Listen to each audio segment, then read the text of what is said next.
Hey y'all, it's Vanessa. I know y'all like Love 'Em or Leave 'Em, being in everybody's business. Well, now you can listen on demand. Listen on Apple Podcasts or anywhere podcasts are played.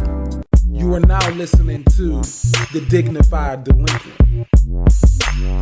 Hey, it's just sophisticated ignorance at its best. My name is Vanessa, and I ask the tough questions. Hey, it's Go. You know we stay lit, and you know why you here. So let's get it.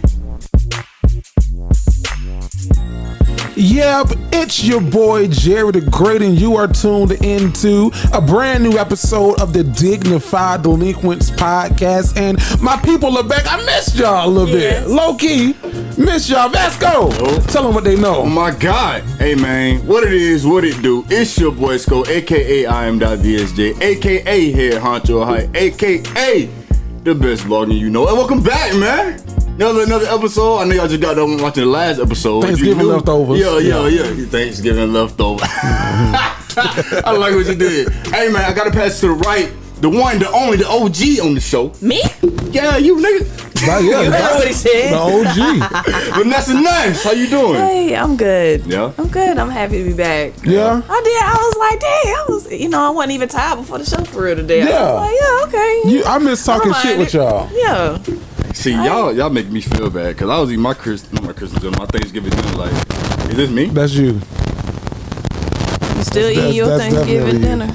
You was eating your Thanksgiving dinner and saying what to yourself? There we go. Okay. But I'm saying, I'm like, shit, I miss the niggas, but fuck them. this shit good. Vasco forgot we used to read it. That's all, folks.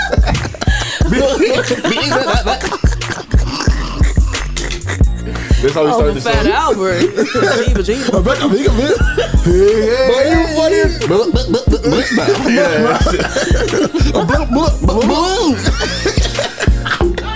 That's my favorite TikTok right now. They doing that whole thing on the dance on the Fat Albert show. They doing that on the TikTok. They doing that on the TikTok. Let's do them a thing. Hey. Y'all boys is funny. I can't wait till I see my kids do that. They be doing the TikToks at your school? Yep, I know this one bit. Girl, you late as hell. And they be like, stop, Miss M, stop. You late as hell. You still doing it. Stop. Corvette. Now they got the come here, bring that, yeah. They got that one, and they got the one where they throw the head, throw the feet, and they hit the. Yeah. I don't know how to do that bit though. Like, best friend. No, they do this one. That was cool. I like that one. You know, people like kids was getting sent out of school for doing that shit. I thought it was. My kids showed me that. I thought that shit was hilarious, bro. The kids who actually started it, they got suspended from school, and then it went viral. And they like, well, what the fuck? I hate all my kids with this still. Yeah. You got a pencil? Yeah, here go one. All the time. She can be below all damn below day. the waist. Vanessa gives me with that every time, man. How you doing? I'm good, man. I had a good thing. Happy Thanksgiving again. If y'all couldn't tell, that was a pre-recorded. They could episode. tell. They could tell. Yeah. Okay. If y'all couldn't, I threw that sweatshirt on. and Vasco just put his I literally had the same shirt. Just wrap that bitch around. Put that bitch around. Yeah. Like But we did that for y'all because we knew that y'all was with y'all family and stuff, and we could have get y'all shit. yeah. Well. So this is our first time seeing each other since before Thanksgiving. So this is just like a little mini reunion for us because we like each other for real. When we don't see each other, we like, hey, what's going on? It was a nice little break. It was like I enjoyed it. Absence make the heart grow fonder. Yeah, You know about that? that's what they say. Yeah. I got a whole lot of sleep. That's what I did. Oh my God. Honestly, I was trying to get some more. Yeah. Yeah. Look at the time. It was like 8:30. It was like 8:30. We supposed to be here at 9. I rode over about 10 more minutes. I be doing that for work in the morning, and I got to stop that shit. Like they know I'm gonna be there. They know I'm coming. If anybody coming, Vasco coming. You speak a third person. If anybody gonna be there, they know Sko gonna be there. He probably do. The call or the text message. Hey yo, it's been a crazy day. The tire's flat. That's what it was. So much is going on. You won't even come up with a good excuse like that. You'll be, I was at Checkers. Remember that time he was late? Yeah, he was at Checkers. I was at Checkers. I was like, nigga. He was at Checkers after the time we was supposed to be here. Well, if you gonna be late from Checkers, bring a nigga a big Buford or something. That went Checkers. It was Crystals because I was pissed off. Yeah, it was Crystals. Bring a nigga a big Buford or something. I'll bring that up next time.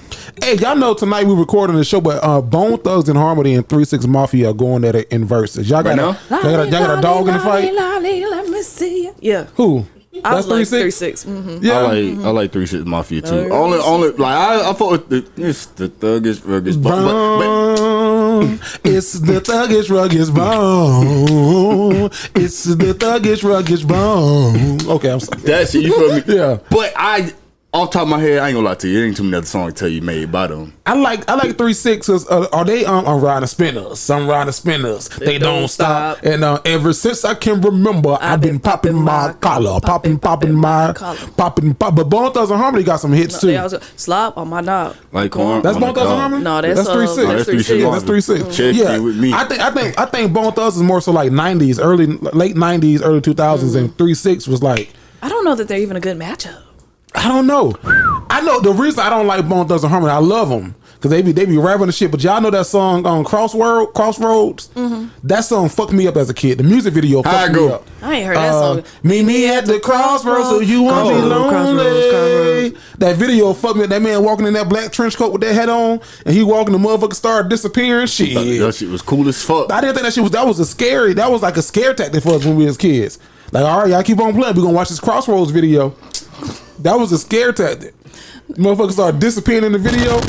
Gotta be strong, gotta hold on, gotta feel bone. Do you know who Do or Die is? That's I know Twister's on that song. Yeah. Yep, Are they're not connected. Bone Thugs and Do or Die. Don't let me lie to you. But that would be a better matchup if they're not, but I'm not sure. Somebody let me know. Do you wanna ride in the backseat of a Chevy? Top down, do or die. Caddy, yeah.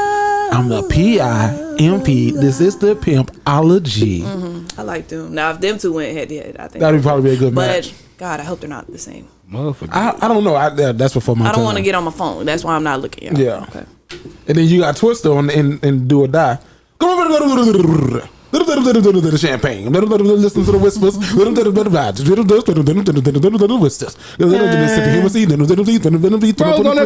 Twister and Busta Rhymes, yeah. That's crazy. Or E40. Or E40 don't go fast. He don't go fast? E40. No, he don't. Ew, Jesus Christ has dread, so shake him. I ain't got none, but I plan on growing some. Cut his shit right off. He like, no, this too heavy for my neck. Didn't need it. These too heavy on my neck. Vanessa, I saw that you got. Well, I'm gonna give you your little beat because I want you to talk about what you got going on with Authentic Educators. I know we early, but you doing something big with that. Yeah, well, it can grow into something big, but right now it's just something to get my foot back in the door. But I made a newsletter. It turned into, I think, like a small magazine. I don't know if it's too long. I don't know. Anyways, yeah, it's called The Catalyst. It's gonna drop quarterly. It's about, there's a section in there for parents, one for the community, and one for educators. And it has tips for educators, like critical questions for parents to ask and tips for them and things that the community can do to get involved with education. So I'm excited. And how can people sign up for that if they wanted to become a part of it? You could go to AuthenticEducators.org and just click around, see what you like. Let me know. Spell that for the delinquents that's like me that can't spell too damn good. Authentic, AUTHENTIC. Educators. Because you see how I wrote it on this sheet. I don't think I spelled it. I need to. Yeah. But yeah, I'm excited. I hope people find it interesting. And it's about like education and like the community and how the community can get involved and all that stuff. Yes, and I'm trying to find like a medium between being bloggy and being too academic and being like relatable. So that's like my struggle right now. I want it to be like relatable. I want it to challenge people and stuff like that. I don't know, just want it to be like boring news. But I read it. I was interested. I'm not a teacher or anything, and I was like, Vanessa, add me to the news, to the mailing list. Just whenever you send it out. It was pretty interesting. I had Vasco too. Shit. I'm gonna add you. Yeah, y'all go to my website or you can find it on my Instagram. That's _Mufasa. Just hit my link and get on my mailing list. Y'all go ahead and handle that, man. And that's what you been up to business wise, man. Outside of this, work, and more work. Work. It's grinding season right now, but I tell you, Especially with the holidays rolling around. That's the check. That's the eat check. So, yes, working. Shit, well, they'll keep you there all day if you wanted to stay. And they do. They'll prop your ass up. You can be asleep at the register. They'll sit your ass up there. Come on, you want to be here? Come on. You all right? Yeah, I'm all right, nigga, huh? Come on, you want to be here? $400 worth of purchases, now get on. I got the whole line there. Yeah. Junk at all. I had a coworker of mine. We had like this long conversation through lunch because I was like, hey, I almost hate that. I was like, hey, but it was good information. So I was like, you pushing it, but I'll take it. But he was saying, because I know I do photography on the side amongst other things. But I was telling him about my prices, and I was telling him like, I know I'm trying to step out of it a little bit. I don't really want to do it. And he's like, well, why the fuck would you want to do that when you making good money doing photography? I was like, yeah, the money's good, but like the work and I be trying to do all this other stuff. He was like, well, raise your fucking prices. Doo-doo. And I was like, huh. He was like, yeah. He's like, you're charging prices from 3 years ago. When you'd have got better in those 3 years, you upgraded your equipment. Raise your fucking prices. And that's how you said it. Simple as that. Raise your fucking prices. Your prices have changed. And the people who want to come to you are going to come to you. And if not, guess what? You don't mind because you didn't want to do it anyway. I was like, What you talking to my daddy? No, did your daddy say that? He sounds just like that. You know, people that give advice and instead of just saying, hey, you should do this, they say, well, why don't you? I like that better though. Why don't you raise your prices? Well, why don't you just do that? And I was like, nigga, you damn right. I'm gonna go raise these motherfuckers Right now. That shit don't seem like I went and raised them. I was like, shit, motherfuckers pay for it, they're gonna pay for it. If not, I ain't wanna do it anyway. I thought your mini prices, I was like, damn, this is steal. Yeah. That's what he told me. I'm doing Christmas mini pictures for like $75, and like other people doing for like 200, 150, at least 125. 125 for 25 photos. Yeah. And then the guy told him that he was like, you got crackhead prices, man. He said, and with crackhead prices, you're gonna attract crackheads. I was like, yeah. That's true. I said that's kind of true because like some of these events I be doing, I be like, ooh. Y'all spend all y'all money on me, Can I book with Jerry on Sunday? Y'all spend all y'all money on the photographer, huh? This is a crackhead wedding. $75 though, I'm in there. That is, and usually you get 5 pictures with $75, not fucking 25. Yeah. So I mean, if you're gonna do something, like if you go to Sears, they gonna give you a whole goddamn catalog. But I don't know. Maybe this is a bad habit I have too. I don't like to take advantage of people, and I feel like sometimes people be taking advantage of people with their prices and their services. When I made T-shirts, it was tough for me. Everybody was like, "Raise your prices, raise your prices." So I'm like, "No, this T-shirt only cost me $1.50. Took 5 minutes of my time. It's not worth $25. Yeah. But yeah, but they moving for $25 for some people. So I was like, that's my biggest problem because my wife be like. Cause like I do a photo shoot for like a family friend. They be like, how much is it? I'm like, what? Just bless me. I do that for the shirts, and my boyfriend was like, "No, he's not getting it for free. I made a shirt this week," and I was like, "Well, just if he brings me the shirt, I'll do it for free." And he was like, "No, because your vinyl costs money and your time costs money." And I said, "Okay, well, $20 and $10 if he bring me the shirt." And then he just sent me. Oh, that's a factor. Y'all are moving up, bro. I gotta salute my fraternity brother, my chapter brother, Brian Young. I did his graduation photos, and then I turned around and did his girlfriend's graduation photos. And when I did his, he was like, "How much I owe you?" I said, "Man, cap a discount. Don't worry about it. Like it's good. Just put it on the shield. So put it on the coat of arms. Excuse me." And then when I did his girlfriend's on, he wasn't there. His girlfriend's on. It's the South right there. He was like, she was like, "How much do I owe you?" I said, "Well, tell Brian to cap a discount." So I wasn't looking to get anything from it because like they cool. It took me 30 minutes of my day to come out here and do this. Me and my wife went out there. It was sunshine at the park. It was fine. You know what I mean? I edited these watching Smart Guy some shit. They be done with it. He sent me like money plus like a happy Thanksgiving. I was like, that's my nigga right there. See, that's why you got the cap discount though. You feel me? I love when that happens. It don't happen often enough. Not often enough. But I love when that happens. Because everybody think just because you homies, you know what I'm saying? I get the discount because we homies. You know what I'm saying? Let me get like 50% off. But the crazy part is like I forget that like man you might have seen this too. Everybody isn't me and think like I do. So like I do that for my dog, right? Then my dog got a service. I try to go support my dog and he gave me full price. Boom. I'm like, oh nigga, oh capital discount? What? Yeah. It's definitely a little foul for with the t-shirt. Hey. You got hit with that? Like you did somebody else solid on the shirt, they came back $150.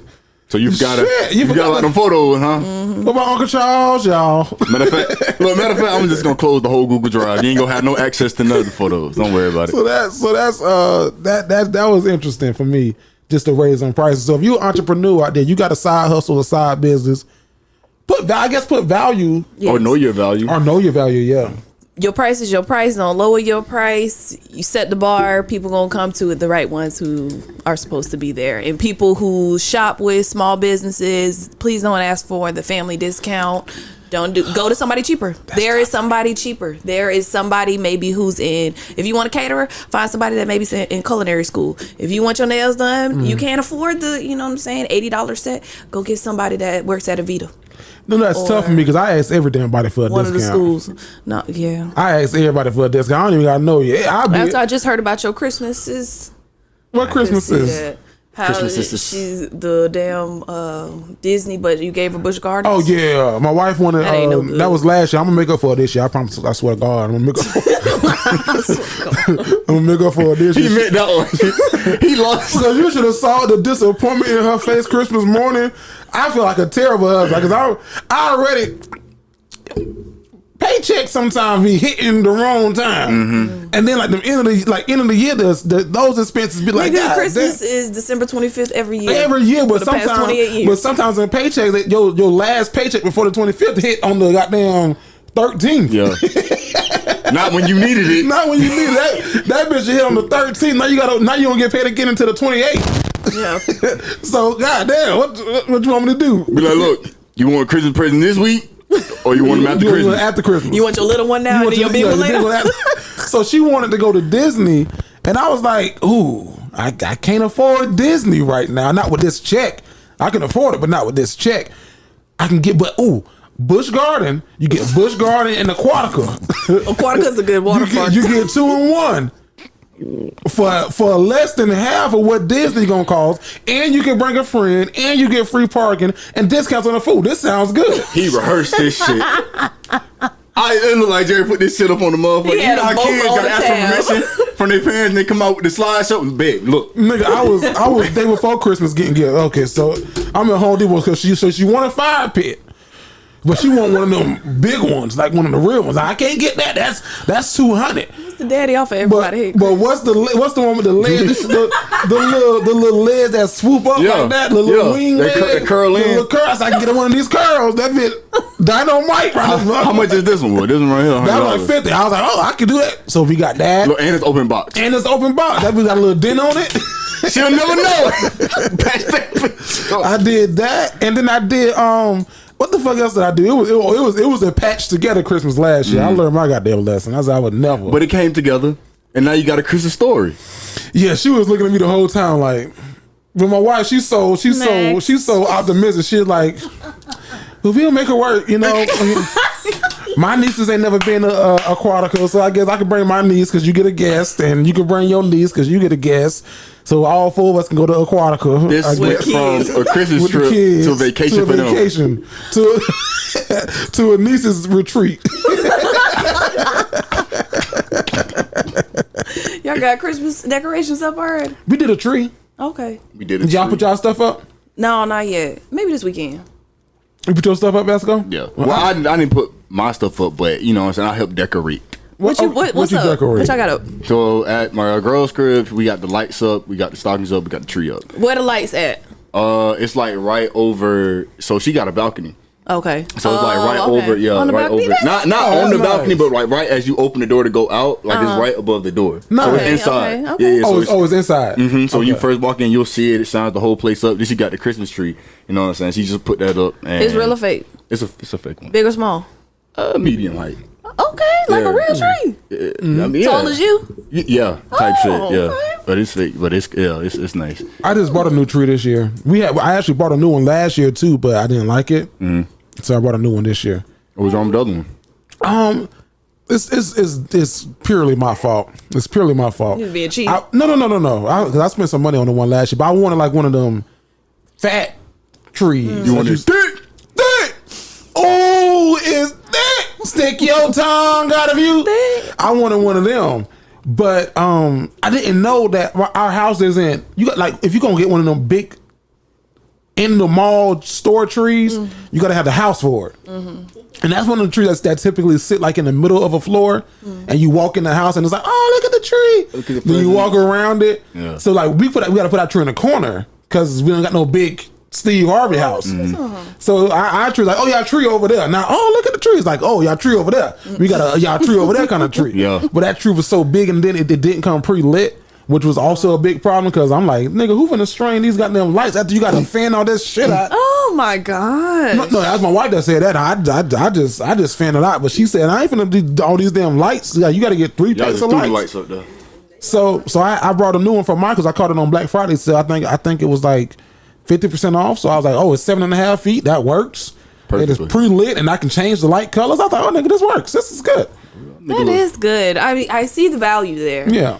Just all my life, we never had a fake tree. We always went and picked out the real tree, and then that's cool. Brought it to the house, brought it inside. So y'all got the little whatchamacallit, the where you get covered up and everything. You put it in there. You got to screw the tree in. You put water in it periodically. You got. Oh hell no! Yes. That sounds great. We did that once growing up. That's a Krispy Kreme.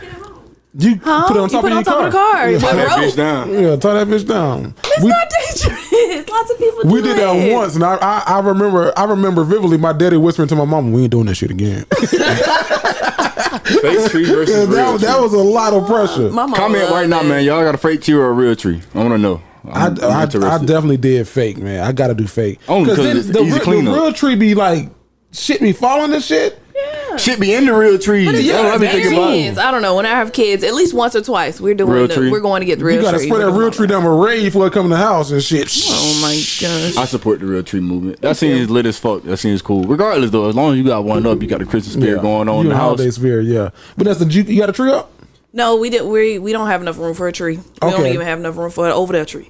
We got enough room for put it on the little table. On the table tree. But no, last year we put. It was so cute because I came home one day from work and he had put it up. I didn't even put the decorations up last year. He had 2 stockings on the wall, and then he put a wreath in the middle. With a thumbtack in that motherfucker. Yeah, good. And then he had he brought a wreath and he brought a thing to go because we usually have a candle in the middle, and he brought a thing that goes around the candle. That's Christmassy. Oh, yeah. How do you get into the holiday spirit? Like, how do you know that it's holiday season? Because for whatever reason, and I don't like this. People are doing this whole thing on social media ain't nothing but group think. Of course, sheep following sheep. Yeah, and I don't like that. Y'all ain't gonna be doing this. So I guess I can't do it. Like, no, if you want to put your goddamn tree up the 1st of November, put your damn tree up. I just haven't gotten around to. We gotta wait to put our tree up. Don't y'all put y'all tree up beforehand? Like, no. So I guess I wanted to ask, how soon do y'all put y'all stuff up? Or how soon is too soon? I'll go first. I don't know about putting the stuff up. I don't know if there's a date for that. I'm sorry, no. But whatchamacallit? I get into the damn spirit as soon as Halloween hit, nigga. October hit, I'm ready to go. This is not Halloween time. This is holiday time. So once fall hit, basically. What? Yeah. Halloween, Thanksgiving, Christmas, and we in this bitch. New Year, and then once New Year come, it takes me time to get adjusted because I'm like, all right, my brother birthday coming in February. Then mine in March, and then once my birthday over with, it's like, all right, the year has began, type shit. Then your year don't begin until March, shit. Yeah, my year don't begin until September. Really? That's how I feel. It's my birthday, and it's also the start of school. Okay. And I haven't been out of school since school. Yeah. So it's like, okay, this is always my new fresh shit. January 2nd, I be like, God damn. Shit, it's a new one, nigga. We in this. Yeah, we done made it to another one, huh? Shit. That bit right around the corner, 2022. And that TikTok, this is nice. Ooh, ain't no roaches or nothing. Smooth living. I wanted to ask y'all, man. So we're in December. Shit, we recording this early December. So happy December. Last month of the year. What is one goal personally and professionally that y'all want to achieve before the year is out? Ain't on that. I know I wanted to surprise y'all with that. What the fuck is going on around here? I'll go first. You got it. So what's one personal and what's one professional goal that you want to achieve before the year ends? Personal, this is personal. Is it personal? I want to go ahead and develop, so I already have the first newsletter ready. I want to go ahead and get the second one ready to, so that I'm not scrambling behind. And then professional, I think I'm ready to go back to school. What? And I'm thinking, thank you, urban planning and development. That way I can bridge my experience in school and working with a Title I school and that demographic of kids and put it with urban planning. And then hopefully I can still stay in the education field, but get the fuck out of the classroom. That is my personal goal. Urban planning and development. Yes. Is that equivalent to diversity, inclusion, and... No, I think these... Diversity, equity, and inclusion? No, I definitely has a part to do with that. Like, it's promoting diversity and inclusion, but I think it has to do a lot with like making sure HUD housing, okay, and the placement of that and where certain schools are, and hopefully zoning and all that good stuff. Yeah. So, Vasco, what about you? What's one personal goal and one professional goal you want to achieve before the year ends? Personal, I want to start this new thing that I've been thinking about, where I just call my folks every Sunday. I thought I've talked about it on the show, but I haven't done it as of yet. So if I can go ahead and get into a groove of doing that before the end of the year, then it'll be easiest to roll over into the next year we're doing it. But yeah, so I guess you could say growing my ties with my family. That's my personal. Professional, I want to be in a work environment that is best suited for me. What does that mean? Period. For you, if you mind me asking. Challenge by choice, though. More so tailored to what I like to do. Like, obviously, fucking retail is getting in your field. Right. Yeah. I thought you enjoyed it though, like retail. You at least you told us you did. You sold that shit. Cause I was like, that's gonna be a regional goddamn director. That was whenever the fucking episode I said I enjoyed it. That was that episode. That many months ago. We have gotten to this point where, you know what I'm saying. Cool. Hey, Ross, do your thing. Do you think? But come in. We heard you say, "Do your thing." Thing did. We're doing it. Look, sorry, everything couldn't work out between us guys. But yeah, no. Professionally, I definitely want to be somewhere, or at least have a better mindset of where I want to go when it comes to working. So yeah. Personally, professionally, those are my goals. Gary, what are your goals? I think for me, mine are bleeding over into each other professionally and personally. And it comes with leadership. Like, I have to be okay that I'm not right. If that makes sense. I don't know if that makes sense. I like that one. That makes sense to everyone. What? Very. Not just for you. I'm just saying that it's giving very much growth. I like that. It's giving. No, man. I think as I'm getting older and growing, I have to learn how to work with more people, like work with different people. And I ain't gonna sit here and be humble. I'm a smart ass man. I'm savvy. I'm business savvy.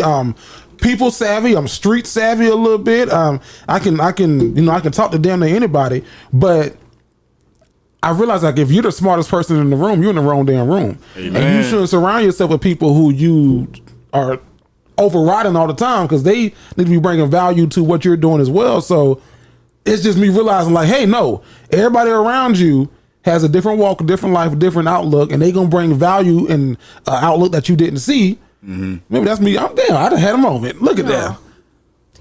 I did my dance one time on TikTok and went viral with it. That baby is so fucking cute, bro. I love that video. Working out to mine. That's a good one. I probably should add that one. Look, See, for real this time. We taking notes. I'm serious. I'm going to Orange Theory. Swear to God. I'm going to Orange Theory. Right now. YMCA. You going to Orange Theory? They get my money every month. You YMCA? Yeah. And now my ankle healed, I guess. So yeah, you can take your ass back in there. You ain't got no excuse. I do. My ankle healed. That ankle, like, ooh, I would, but this ankle is because it gotta get strong. Oh, okay. No, for real. Vanessa wearing heels and shit. Florida Classic weekend. You saw on goddamn Instagram. Vanessa, you saw the football player. Yeah, I can't practice today, bro. My ankle fucked up. What the trainer say? He said I was good, but I ain't gonna test it. I know my body. For real, I don't want to test you. I wish I could throw my damn hat. I don't want to, cause it's sucks to be grown. Like, I've hurt this ankle like 3 times in my adult life. Okay. And when my ankle's fucked up, even coming over here, I had to get dropped off. I'm hopping around here. Really? To go use the bathroom, I had to hop. You don't remember where you that? were? Yeah. Yes, it like fucks everything You gotta up. get carried in this bitch. Yeah. I was like, God damn, that shit really bad. It was bad. Remember it was. That bitch That shit was was swole. swole, That bitch though. like this cup. Yeah. Not that ass though. No, but okay. Need to get back to the gym. Yeah, that's a personal one for me too. Need to just figure that out. I found a dress that I used to be able to fit, and I was like, God damn, Ain't no way. doing what it used. It ain't giving what it used to give. Ain't no damn way I get back in that. Man, I found out that shit is very serious to women too, man. What's that? Oh, when they find out they can't fit no more. I had a lady go into the dressing room at work. I didn't be to laugh. Go in the dressing room at work and she tried this dress on and she came back out bawling. And I said, "What's wrong? Are you okay?" He was like, "Yes, the dress just didn't fit." And I said, I ain't know what to laugh, be sad. I wanted to rub on the back, but I was like, "You gotta go. I got like other customers in front of you." But I'm sorry to hear that, But you got this shit, bro. That's Kate. I mean, it was an old ass dress. Like I ain't that deep yet, but Right. I'm noticing like, oh, man, you might need. Can we do something to hold each other accountable? Because when we did that damn We did. challenge, We was going. We was going. I was in that bitch every day. And then they told me I looked dumb as hell when I was doing a video. They was like, don't do that video no more. They said, don't. Them just haters. They said, we believe that you going. Just don't record yourself no more. Them haters, bro. Doing the shoulder I was on the shoulder stroke. I was on a calf raised shoulder stroke. It's a real workout. Yeah, that's gonna do it. Yeah. Nah, it looks dumb as shit. Nah, seeing you doing it. Oh boy. Seeing you doing it, I can see. But when I was in that bitch doing it with 225, you couldn't tell me. Oh, you had the barbell? I had the barbell. Yeah. You wasn't know. I was in that bitch getting. Oh, see, that's why they was laughing. Vanessa, kiss my ass. They don't understand that 225. You feel me? You gotta jerk that shit for real. You gotta, lips looking just like Vasco lips looking. Wait, what? How you do your lips? Like how you gotta do that shit. Yeah. I'll fuck with you. Yeah, you good. that's what I'm saying. 225 is not no Ain't like, no hoe. push. No, ain't no Yeah, push ain't over no weight, hoe. especially You when you gotta- over here. Jerk it, like not cleaning. I ain't clean that bitch. I go to clean some shit right now. My ankles would just fall off. my wrist would just. If I go to clean some shit right now, My favorite shit was power clean. I could not clean. I'm not flexible here.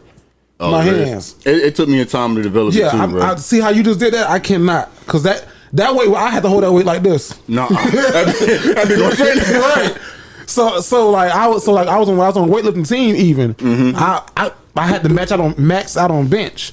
So my bench was crazy. But they knew like, okay, here comes Jerry L 185. Power clean. Power clean. And I hit that bitch, I get that bitch here and you wanna do another set? You got 2 more sets. That's it. That's it. It was reverse opposite. You ain't gonna know higher than that. Them boys be, hey, we got bench today. I'm like, man, fuck. God damn it. Shit. Damn, man, not fuck with bench for real. That bit would cap out around like 250. Yeah. 255. That's about all you getting out of me. Power clean? Oh, let's fucking get it. Like, come on. That means you got something down here.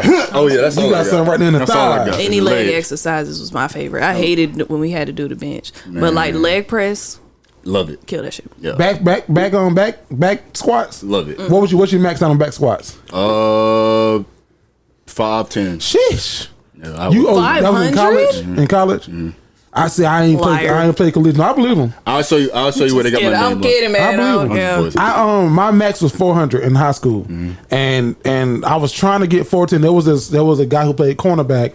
I'm not gonna say his name, but his nickname was Stubby. He was about this tall. I'm not over exaggerating, but solid. Yeah. And a missile, a bullet. Like when he comes to tackle you, he's bringing all 150 of them. You gonna feel it, bro. You gonna feel him, and he beat me. He was at 410, and I was at 400, and I was like, God damn, back squat. I was like, shit, and I was a sophomore in high school. He was short though. Short, yeah. You taller than him? Yeah. Shit, everybody was talking, man. You ain't got too much room to go down to Yeah, if you that's- already that's short. true, You know too. what I'm saying? So you already get a little. I put that leeway. 410 on my back, nigga. You gotta get it off the You gotta goddamn rack rack. I try to walk that bit a little bit. I said, nigga, come spot. Nigga, you know how many moments I done had while I done unwrap this bitch and go, all right, let's do it. And as soon as I step off the top,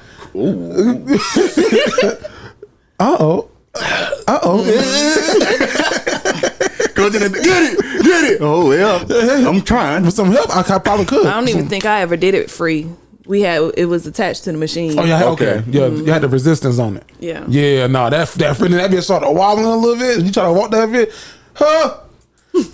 Man, the wobble is so dangerous, especially if you are irresponsible in the weight room and do not clamp your weight. Yeah. Oh, and I was notorious for not clamping. Why? Why I'm putting the clamp on here? I'm just finna go do 3 sets and get the fuck out. You know what you sound like? You sound like the same nigga that say I ain't finna use a left turn signal, even though I'm in the left turn signal lane. You feel me? Like, just do it. It takes 2 seconds to clamp it. Cause all it takes is you step on that bitch and all the weight gonna fall. Then everybody looking at your dumb ass in the weight room like.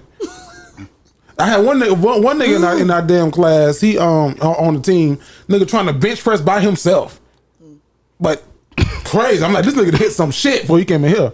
He in that bitch hitting it. That nigga put like 275 on the goddamn bar And hitting reps. No, hit his chest on his neck. I said, bitch, you better throw that shit to the side. I can't. And that's why you don't use weight clamps, because if you would have just did this, that shit would have failed. I'm done. And fucking killed 2 other people in the weight room. We ain't finna do that just so you can get 278. I gotta ask y'all this too, man. My brother, he was on Snapchat. My brother Al, my brother Show, and he was talking about his daughter listening to music. Cause y'all know in Jacksonville, y'all know we these past couple of days been crazy. If y'all been watching the news, a father killed his son. Y'all saw that here in Jacksonville? Wait, the one that used to play for the NFL and then UCF? Played for UCF and then played for Los Angeles Rams. He was on the practice squad for the LA Rams. Okay. And he a fraternity brother of mine. I think he was like 23 years old. And him and his father got into a domestic dispute or whatever happened. The news is saying it's over his girlfriend's dog bit the father, and then one thing led to another, which ain't no goddamn excuse. Don't shoot your fucking son. Yeah. That happened. And then in St. Johns County, a pastor or somebody killed his wife and his 2 young kids. The daughter and the son? Yeah. Was he a pastor? He was a something. Don't let me lie. Allegedly. Wow. Yeah, devil. And then and then another one happened. I don't even know the details of that one. But my brother Al, he because the guy who was here in Jacksonville, the football player, he knew because like when he was in 8th grade. So because my brother Al works with middle schoolers. Oh. So he sees this all the time where it's like he's like this music that the kids are listening to is influencing them terribly. Word. And he said that his daughter put on a song. I guess it's called. Do you know somebody named Remble? No. Remble, REMBLE. I've heard some songs, yo. He has a song called Touchable. Now I can't play the song, but my brother Al, he was like, his daughter put this song on while they were in the car, and he was like, you got to be careful what your kids are listening to because the music that they listen to influences them. He's like, and kids really out here thinking that life is Grand Theft Auto, where if you die you get another life, and he was like, no, you don't. So this is what some of the lyrics say. Put 30 in my chop and then I turn him to a Huxtable. Came a long way from pre-K and eating Lunchables. I just took your life as you know it's unrefundable. When you up the Smith and you should never feel uncomfortable. Don't waste any time, bro. Just turn them to a vegetable. Do the job right or you surely go to federal. Go knock out some wood just to feel I did incredible. How many shots were fired? I don't know, but more than several. Nigga wet somebody ass up. And then so I guess remember when we were listening to music when we were in school and like we had shit like I make her say but like we had the Bootsy's too, but was Bootsy something talking about like killing niggas like this? Yes, and Plies was talking about hiding niggas' bushes. Yeah, absolutely. But then did you see that? Okay, because I wasn't really listening to that kind of music. But did you see like people like emulating? Emulating. Yes. And me and a coworker were talking about this today. We were talking about the importance of a village, and because we were talking about some of our students, and some of them can really handle pressure and influence, and their emotions, and then some kids absolutely cannot. And I would sometimes it confuses me even because I'm like, I really don't understand like why they act like this sometimes. But then I think about how I grew up.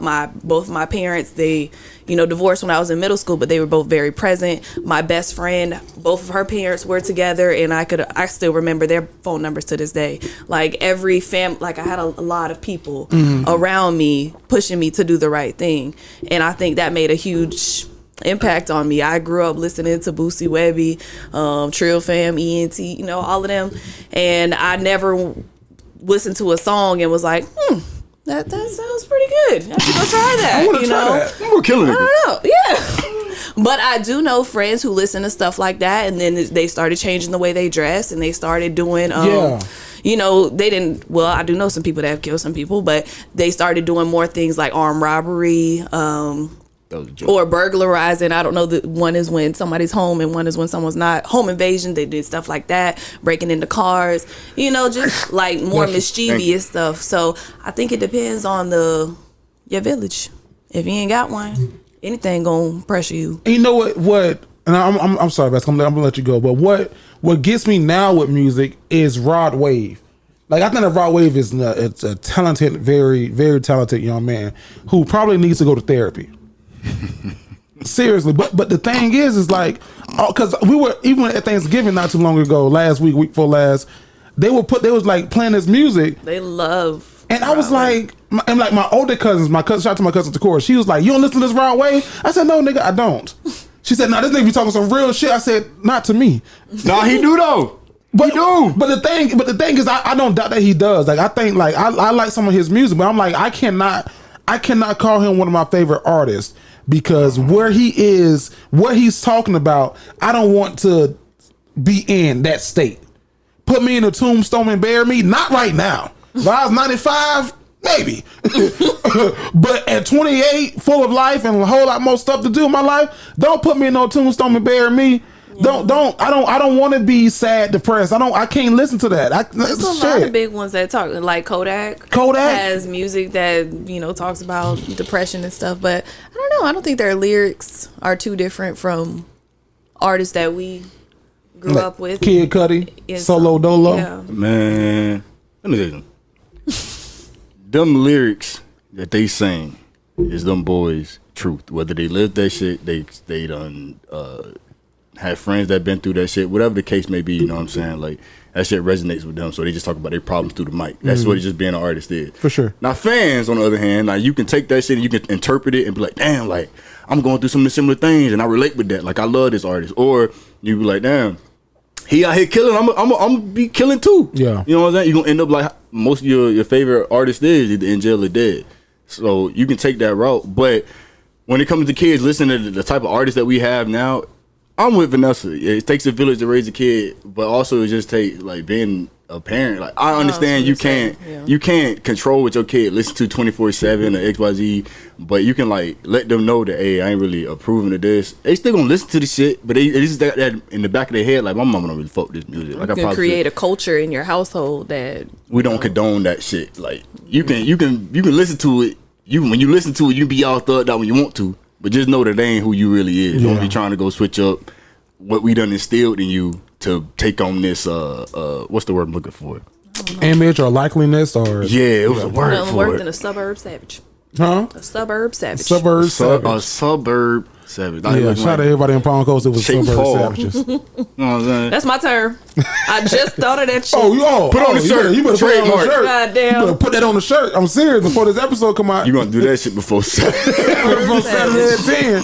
Suburb savage. And I don't know, man. Like, because for me, music is everything. Like, we all know, like, we got a song that can change our whole mood. Mm-hmm. Like, everybody has that one song that was like, what's your song? Because you went to. What just went to my head is The Golden Time of Day. By who? It's by Earth, Wind & Fire. Okay. That's the golden time of day. What went to me was my life in the sunshine. Everybody needs a piece of the sun. Like that to me are Happy People by Maze featuring Frankie Beverly. I listened to that on the way here. That shit make like shit. Happy feelings. Yeah. Like if I'm down, put on Happy Feelings. I'm fine. Yeah. Make me say it again, girl. Yeah, I listen to that on Yeah. That's Isley's? Yep, I'm going to see them on New Year's. We was gonna go see them. Okay, but no. So I don't know, Bess. I think that y'all got great points on that. So what's the message? Like, is it parent, and coming from a non-parent? What if you a latchkey kid and your parents ain't getting home because they work, 3 to 11, 11 to 7, and you a latchkey kid and you home by yourself? Do you bet whenever they see you? Modeling is, I don't know. This is just teacher part of me. Again, I don't have no kids, but everything that I do in school, I try to model for the kids, and I want them to act that way, kind of. Even when it comes to like conflict resolution, if I'm talking to a kid who I feel like needs to say sorry to me or say please or whatever, like I model how I expect my kids to act. So parents can do the same thing at home. If all your kid sees you doing is on your phone, all they're going to do is be on their phone. But if they see your mom gets off of work and then she cooks dinner and then reads a book, that sets a different message and sets a different tone in the house. So that I'm modeling what you expect. Like if you fucking around here listening to NBA Youngboy, you can listen to NBA Youngboy all day. But if you try to go to school and be top, walk around like you the shit, you know what I mean? Then that's a problem. Don't lose yourself in trying to listen to your favorite artist. That's a message just for the kids. Yeah, and none of this music shit is entertainment. Because I know we got a lot of entertainment industry. A lot of people who are shit. This what we doing is entertainment. Like we talking some real shit right now.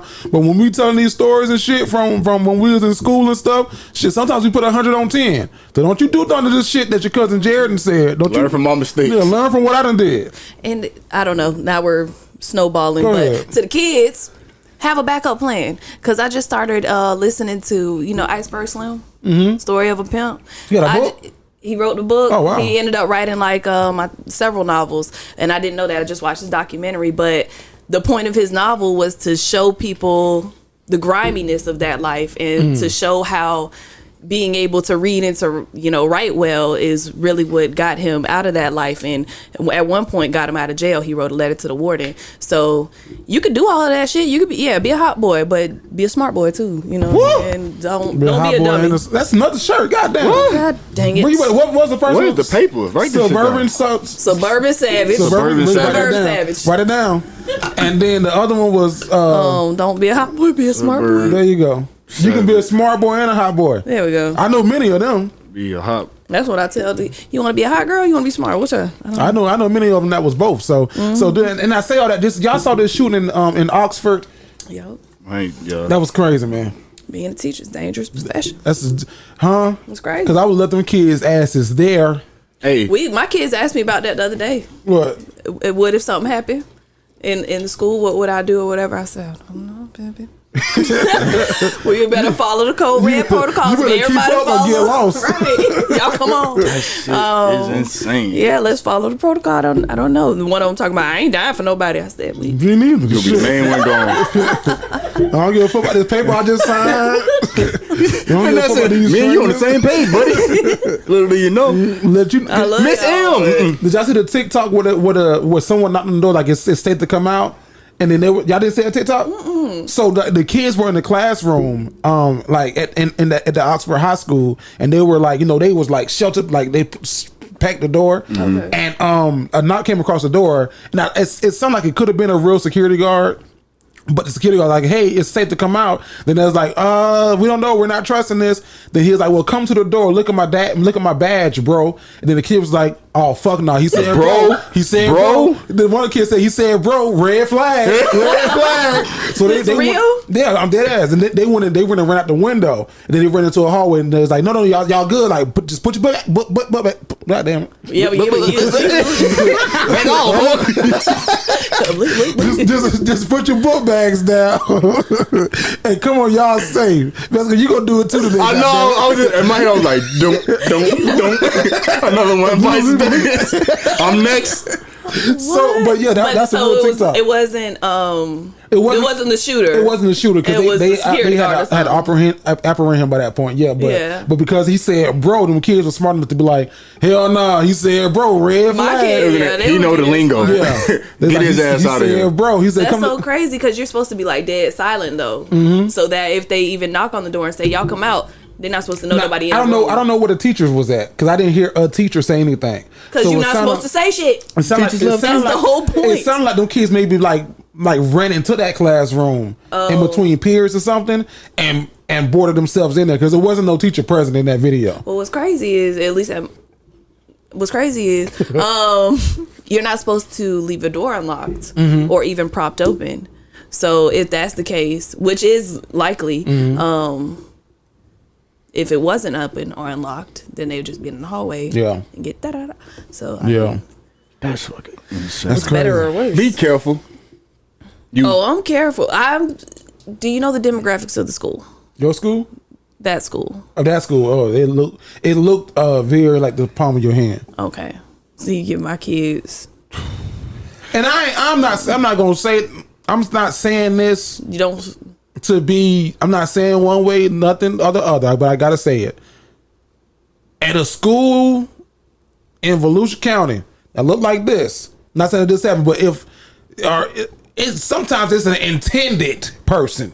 You know what I mean? Like I'm going there with the intention of looking for Jeffro.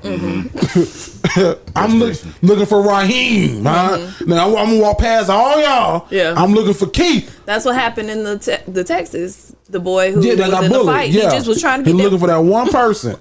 I ain't got no beef with you. Go to lunch. Do what you gotta do. Go ahead. Nothing to see here. Move along. Anybody seen Lewis? I'm not laughing. We're not laughing. Anybody see who? Lewis. That's how I be in some instances. I'm just going up here looking for one person, right? And doing that. Nah, all the other fucking piss me off. Lewis. Yeah, but that's a sad thing, and we're gonna move on. But when it comes to talking about gun control in our country, and you got the Republicans who are talking about we don't need gun control. We need this. Everybody should be able to do what they want to do, right to bear arms. Look at this shit. Look at how many schools have been shot up. They think that Sandy Hooks didn't happen. They think that the damn thing in New York that happened was made up by the right wing. Get for real. Come on now, because I'll go down a tangent, but just look at the facts. I wish there was a way to like gauge and keep track of behavior of adolescents over time. And the there thing is measures of it, but it's skewed. The thing about this boy who shot up the Oxford school, they had records like the day that this happened.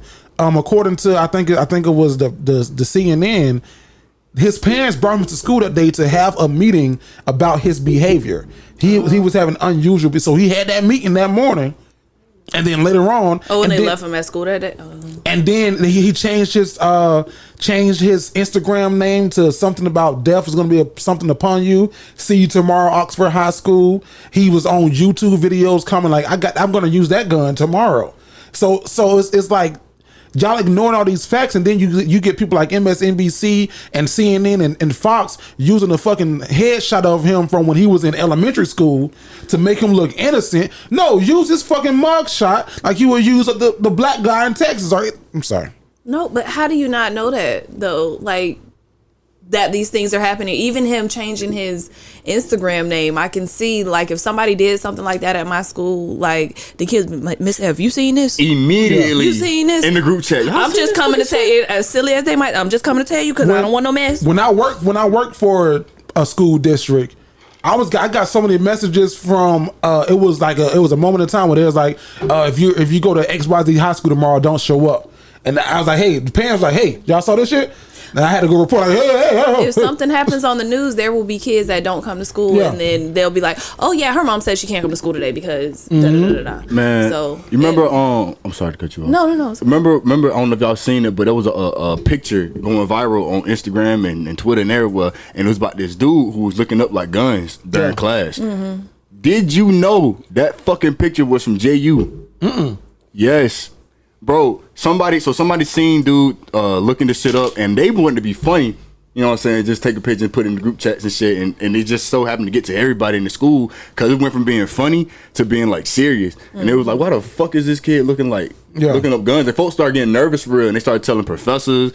They found Buddy. They had a little talk with him. He was like, nah, like I was just looking for like a gift or whatever the fuck. Like he came up with some excuse, but nobody knows the real reason. You know what I mean? Like that shit's scary. Gotta go. Kids be knowing, man. Kids be knowing. Kids know. Now I'm talking all this shit about gun control, but I also got a gun. And one of the it wasn't the scariest, but PSA from Jerry: do a 9 o'clock check of your car.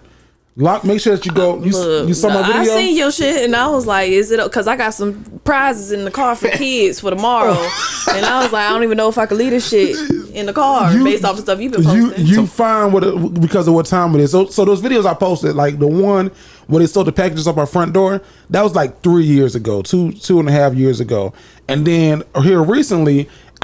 I know that they do it in the neighborhood. They do it all the time. They do it in your neighborhood, in your complex, inside your house. What they do? But you don't know it because you don't got no cameras surveillance in your house. Surveying. There you go. Thank you. You ain't no camera surveillance surveying your house.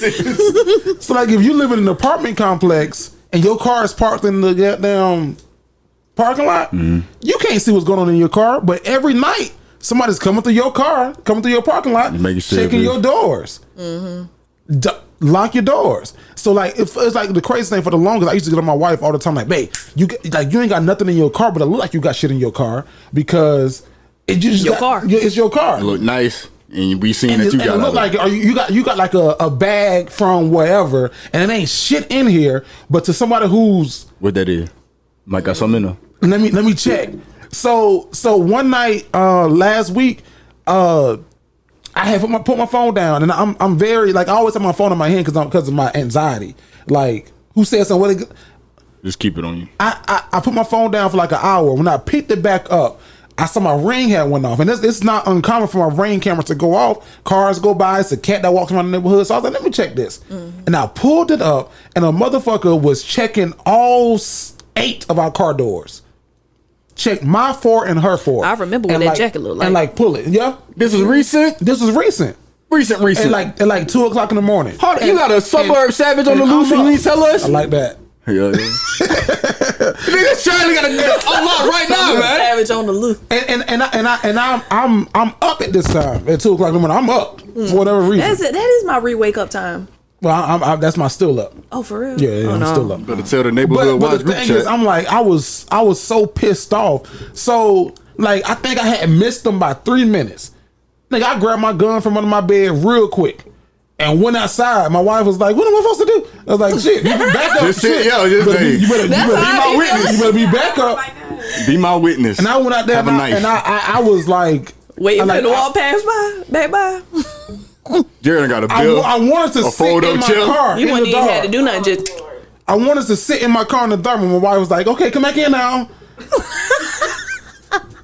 I was so pissed off but the thing is, like, in this neighborhood, you got young kids, you got old people, you got whatever, and it's like I've seen it happen to other people, and it's like, oh, they ain't tried me yet. They tried me. And it's like, if you live in an apartment complex, every night you getting tried. Or every other night you getting tried at 2 o'clock in the morning. So this is just Jerry's reminder to you. Make sure that your car doors are locked. And then it's the holiday season, especially right now. Make sure that if you get packages delivered, have them bitches dropped out to your back porch, or have them go to an Amazon locker, or come to your job. And don't put a box on your street. Yeah. Lord. I can't believe this. Who would have thought? In this neighborhood. This thing is any neighborhood though. But I told my mama that. My mama lives in a very nice neighborhood. I said, Mama, you finna get this rain camera now. It's gonna fuck you up. Cause you gonna be seeing this shit in the neighborhood alerts about all that. And I showed her, I said, look at all the shit that happened. And she's like, not out here. I was like, nigga, across the street. Last night. That's fucking nuts, bro. I'm glad this all shit was safe. Yeah. I was locked up. And the thing is, like, I always lock my car, but my wife's car, she has the benefit, like, whenever she walks a certain amount of feet from her car, it locks on its own. My car, you have to lock it yourself. So I had just went to my car, took some stuff out, and I had brought my keys in here and I locked it from the inside. So I was like, good thing I did that. It wasn't shit in there. Yeah. But like I just feel nasty with somebody going through my shit. I never used to lock my door. Not never, but I used to leave my car door unlocked all the time or leave shit in it.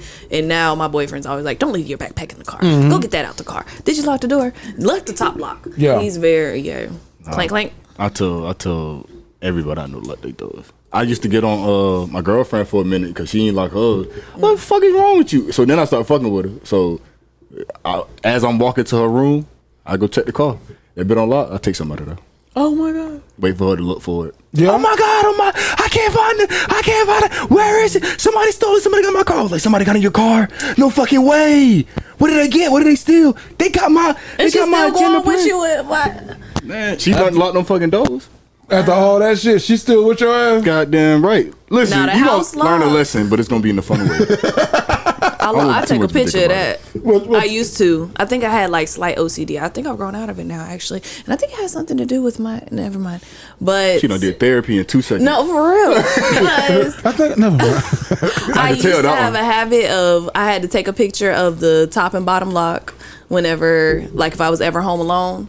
And then if I didn't take the picture, I would get up out of bed. Oh, you did say that. Probably Yeah. like 5, 10, however many making sure times I that bit need was to locked. make sure it was locked. I would do the same thing for the flat iron. If I was the last person out of the house, I would take a picture of the cord on the ground. And I like that though. That's just a nice Yeah. little security. Do you leave lights on when you leave? outlet. no. My wife will leave. My wife will leave every single fucking light on.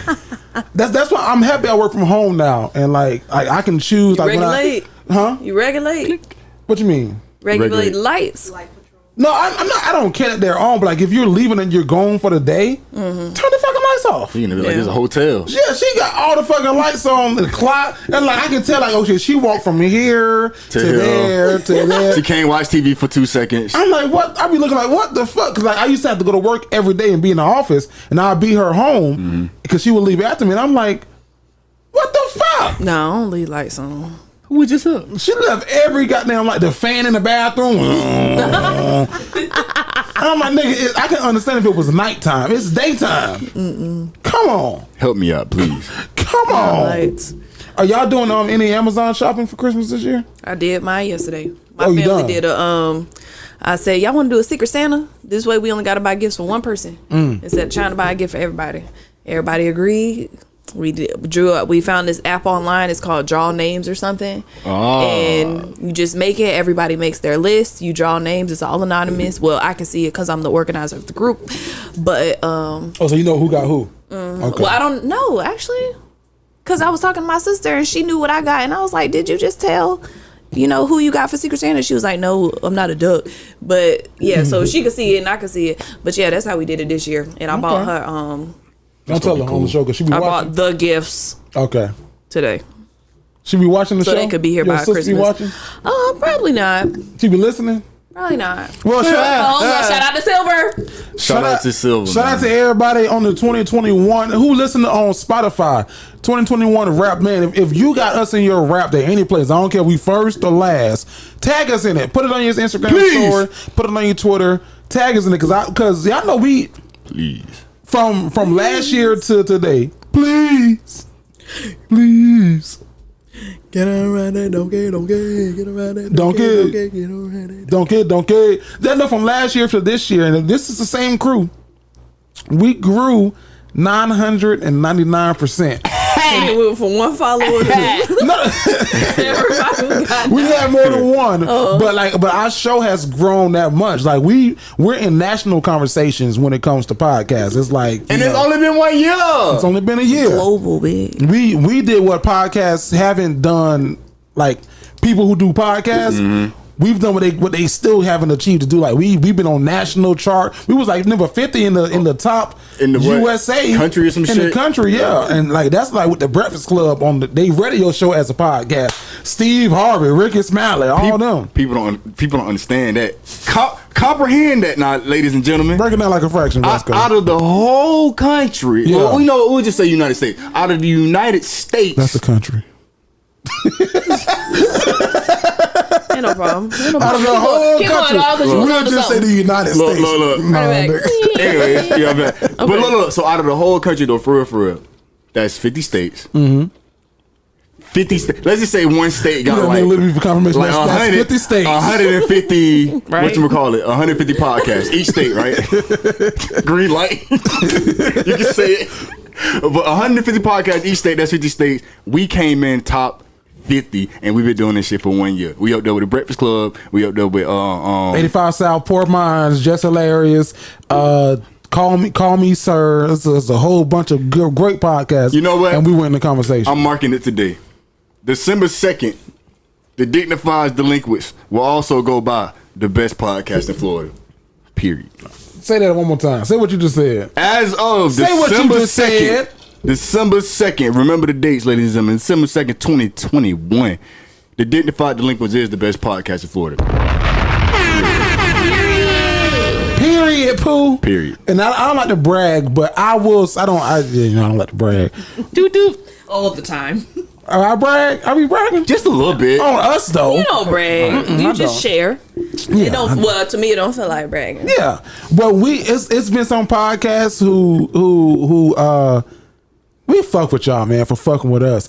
Who were like in it when we started. They were like, damn, they the biggest one in the city, or they the biggest one or whatever.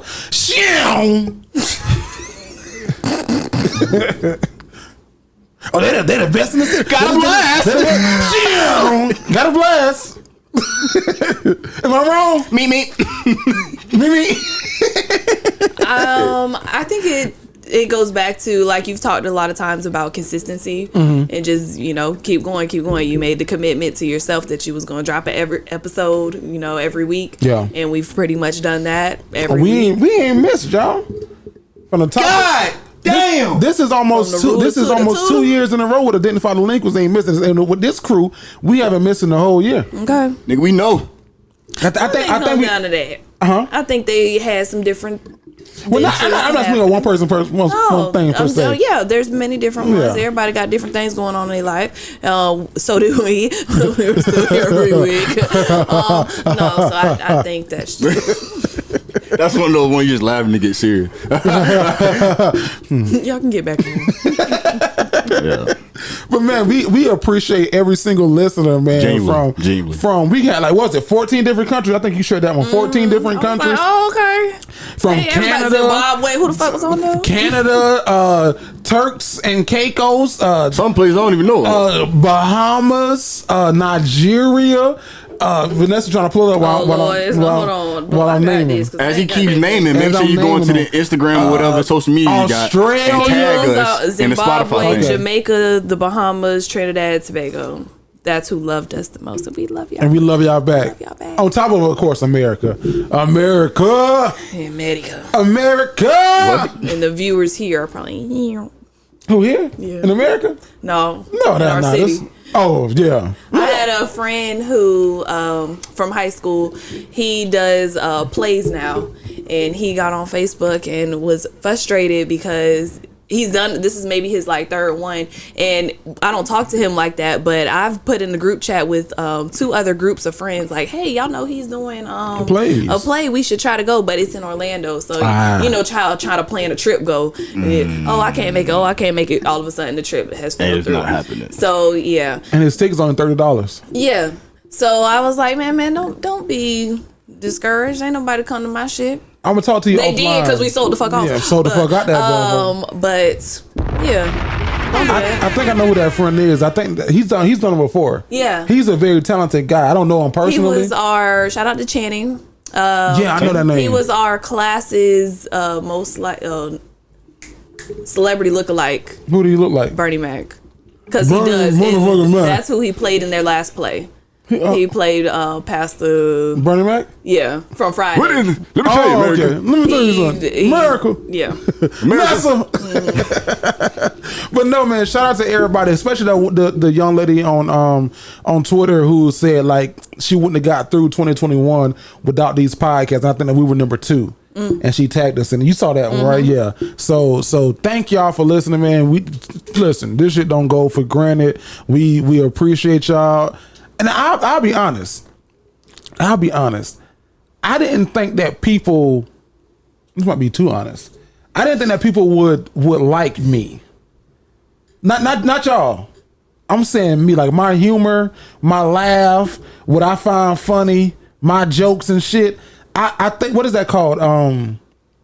What is it called when you doubt yourself? Insecure? Not insecure, but it's a name. They have a name for it. Couldn't say. Oh shit! What it start with? Couldn't say. Damn shit! Somebody help me in the comments. What is it called when you doubt yourself? It's like a name for Other it. than doubting yourself. Other than doubting yourself, like when you don't think that you're worthy, but like no, like you like You no. need reassurance. Imposter syndrome. Oh. Imposter syndrome. So I think I suffer from imposter syndrome because I was like, who the fuck am I to think that I would be worried enough for people to listen to me type shit, man. Or like for people to listen to us, like who the fuck are we to think that people gonna care enough about us when they got the 85 South show right there that they can listen to? Why they gonna listen to us? But motherfuckers like us. Let me tell you something like this right here, man. Y'all motherfuckers get tired of watching 85 South show after about 45 minutes to an hour. Shout out to Chad. Shout out to. Oh no! But I'm using them as an example because you just said their name. At some point in time, if you on YouTube, you in YouTube hole, whatever you went to YouTube to watch, you get bored of watching at some point. So now you need some new fresh content with some new fresh faces and XYZ. Well, guess what, motherfuckers? Ding dong, here we is. We here. Bing bong. If you see these doors in your first step, just know I'm upstairs going hard. Bing bong. Bing bong. What do you want to tell Joe Biden? Take me out to dinner, baby. What's up? If you on the grind, they come back. They feel me. I miss you. The king of Staten Island. Bing bong. That can ride the cyclone. That's my shit, man.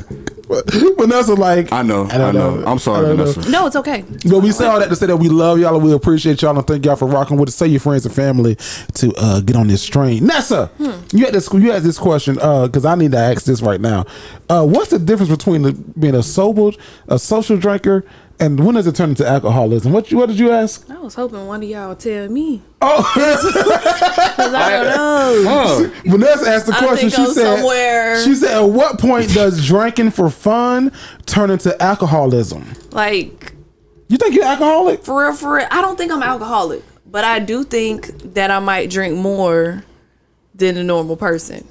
And I don't know what normal is. It's a weird word, But do I have something alcoholic almost on a daily basis? Oh. Almost. Every day? Last night I had wine. The night before that I had wine. The night before that I might have had mimosas on Sunday. I had mimosas on Saturday. I mean. Let me ask you this. Are you drinking it because you need it? No, and I'm not drinking to get drunk. And I don't when I'm at home, like sipping wine, I don't get, So let me ask you this then. Why is that your drink of choice? What, wine? Or why does honestly, and I think that's another part where I'm like, ooh, am I? Because I do have a drink of choice, but I don't. Because if I'm out of one thing and I got another thing, okay, I'll drink another thing. So no, I'm saying like if you're at home, last night was Wednesday. Right. Hump day. You just sitting there. Why did you go for the wine opposed for some water or some juice? It knocked the edge off. Okay, what was the edge? My day to day I think is stressful. So that leads me up to my first question. Were you drinking it because you like I need a drink right now? I don't think I need a drink. Like if I didn't have a drink, I would have been okay. Nothing would have been different with my night, but it does make me go from like to. So I'm not going to say that. I'm not a psychiatrist, and it's okay. You can give me your real synopsis. I'm not going to say that because I think sometimes when people be like, "Oh, I needed a drink," it's like, "Oh, I need a drink right now." But sometimes because I did the same, I was in your same exact shoes. Maybe how many years ago was that? Maybe 3, 4 years ago, where I think I was drinking every night, and I didn't even notice that I was drinking every night. Then my wife pointed out to me like, "You drinking a whole lot, ain't you?" And it wasn't because like in my mind I needed it. It was like, "Oh, I'm gonna have this drink to knock the edge off and watch the circle." Not the circle. What was the name of the show when it was Diddy, DJ Khaled, Fergie? I know what you're talking about. Four. But see, I'll do work. Yeah. Like I'll make a drink and then go sit at the computer and work for. And I would too. Oh, I would too. And that doesn't make it better. It wasn't that I was in a bad state. during that time I was in I was in a stressful state because we were trying to buy a house, and like it wasn't weighing on me heavy like, oh my God, right. But it was like subconsciously on me like, oh shit, Jerry, you gotta work to get this goddamn house and get the money saved and and it wasn't like right in front of me like on my frontal cerebellum, but it was in the back. And it was there, and it was subconsciously there. It's like, oh, let me just take a drink so I can take my mind from anything that's gonna take me to there. You might be therapizing me right now because I'm thinking. I'm not trying to. Whenever I get home, like I was talking about earlier with the modeling, like that is my day all day. I cannot. I obviously, I'm a teacher. We fuck up sometimes. We're regular, but sure. All day. I have to take their little jokes and fucking laugh at them. I have to hear what they're saying. I have to be a good person even when I don't feel like being a good person. And then so it's like, you might be right. If I found another way to, because it happens like almost as soon as I get home. I get home, I take a shower and then crack it open. But if I instead went for a jog, I suppose. And I always say this too. This is a random stat, but statistically people who suffer from alcoholism are people who have lives in their hands. So teachers, pilots, doctors, lawyers. Those are the ones who suffer from addiction and alcoholism because they have to so much worry about other people that they can't focus on themselves and other problems. Psychiatrists, your damn psychologist might be drunk as fuck in your session. Those are the people who are typically suffering from alcoholism and addiction because they have to take on the pressures of other people and the stresses of other people and to themselves. So get some help. This my help. You just helped me. Did I? Yeah. So do anything else because I don't know what I do. But put it hand in hand with my personal fitness goal, and then maybe if instead of work going because I need that wind down time. Yeah. So I need to find another productive wind down time. Because the only day that I really drank is show days, and then if we go out somewhere on a Saturday or Sunday, I would. Oh, see, every single we almost will not go to a certain restaurant if they don't sell drinks, and that's all me. Now I do that sometimes too, because if I'm going out to a restaurant, I'm like, hey, y'all ain't got no more beer to a restaurant and wine. No. If that's all they got, that's what I'm gonna get. Unless the food really good, but no, get this front of some people. Thank you for sharing. Delinquent, y'all send her some resources. Two alcoholics walk in the bar. Try to figure out which one drank the most. Both of them left saying, I'm not listening to a drunk. Anyways, so look, I got a question. That was good. No? That was good. Look, do y'all know what microdosing is? Yes. You know what microdosing is? Break it down for everybody else who don't know. So I don't know if I can get the best breakdown of it, but like microdosing is basically as if I'm not gonna drink this whole bottle tonight. And they use the sponsor.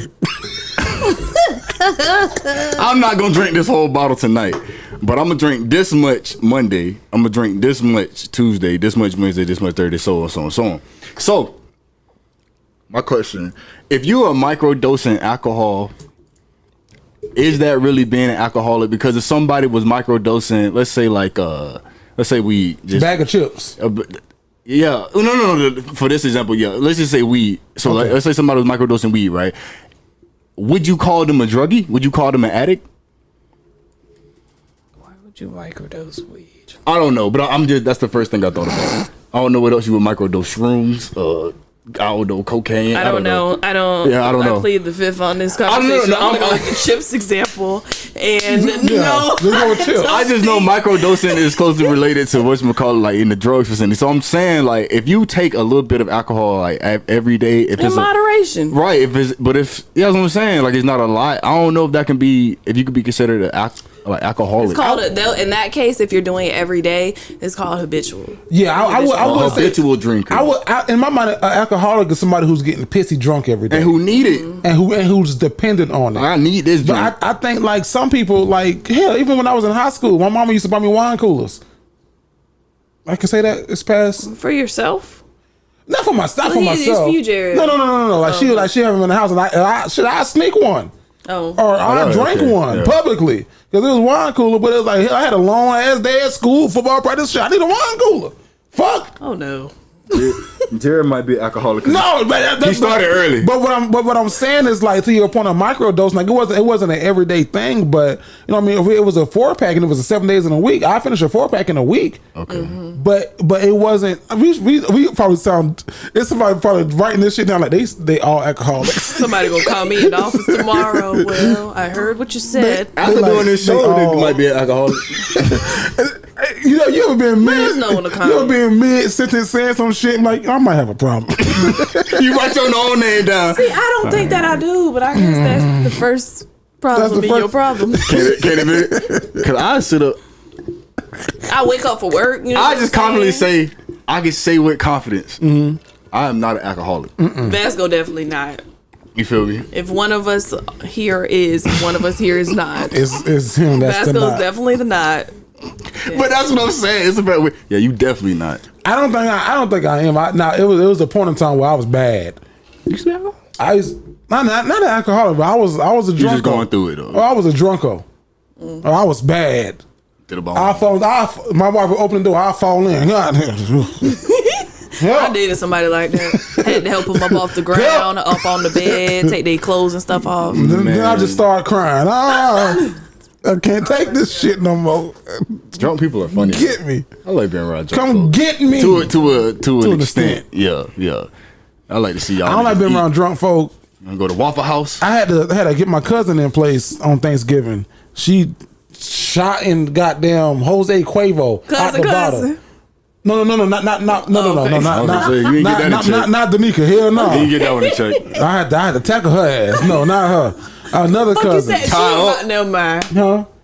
What? Cause if y'all fall, it would be like you seen Roscoe Jenkins. Oh yeah, Monique versus. Yeah. No, high key. But no, I had to get my other cousin. Like she got drunk and was mad at another cousin. Oh. And that other cousin is, shout out to my cousin. That's that cousin, and she was just so poised and above that that she wasn't letting that negative shit hit. Get to her. So then my other cousin found somebody else in the room. I'm gonna pinpoint at you. And then she didn't know that the person that she pinpointed at was ready. Was on that. On it.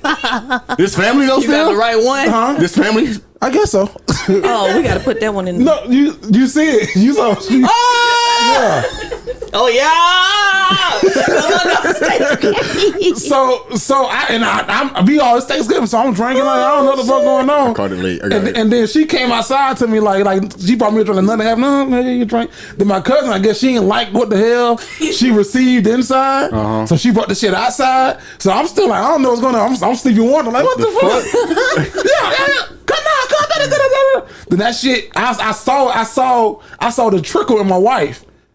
I was like, I said, I was like, this shit's serious.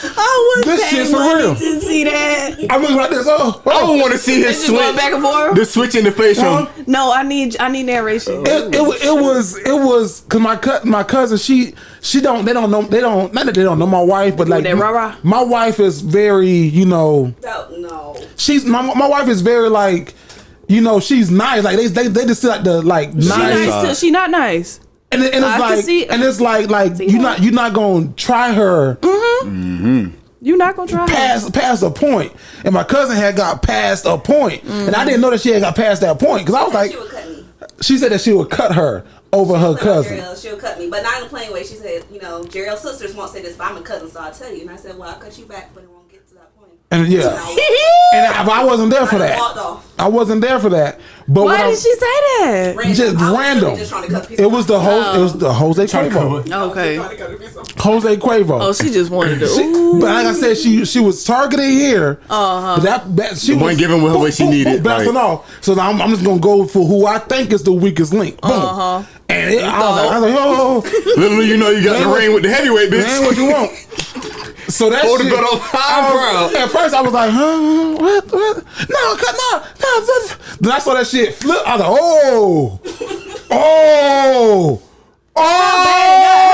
How about it got? It didn't go too crazy. I stepped in to intervene, but then but that cousin who was drunk, it was like, okay, now And then this is what she pissed me off. She was like, yeah, I'm 38, you 28. You need to listen to me. I said, age ain't got shit to do with shit when you're wrong. But what I'm saying is like superiority. Somebody, gosh, what? tell me later. I'll tell you off my. Because I want to know so bad. I'm trying to give you the spark notes. Oh. But what I'm saying is like sometimes when you're drinking, and you need that because I'm like You need to check. I was like obviously she's dealing with much more than what she's verbally said, and when you get that kick of alcohol, it gives you that boost to either say what you're dealing with or not deal with what you're dealing with, and offset it somewhere else. So be careful, man. Damn, that's funny. That's not funny. I hate it. That's all I was. Damn. And I listened back to last week's show. You was like, I think you said somebody family gonna go at it. And I was like, yeah, somebody family gonna go at it, not knowing. I was like, God damn. I said, oh, damn, man, what's that TikTok? Guy sitting back like, yeah, nigga. Little does he know. What could she have had to say back to you saying you gonna cut back? I'm gonna tell you. I mean, we'll talk. We'll come back to we'll pin right back to it. We'll put a pin on it. I'm standing in the yard right now, like watching this shit. I'm standing with Jerry. Oh shit! Jerry, get it. We're gonna put a pin in it. But right now, what we're going to do is we are going to go to... It's been so long since we did the show, y'all. I feel like I am... do y'all feel like I'm straight from social media? Here we go. As soon as we get there. As soon as it come on.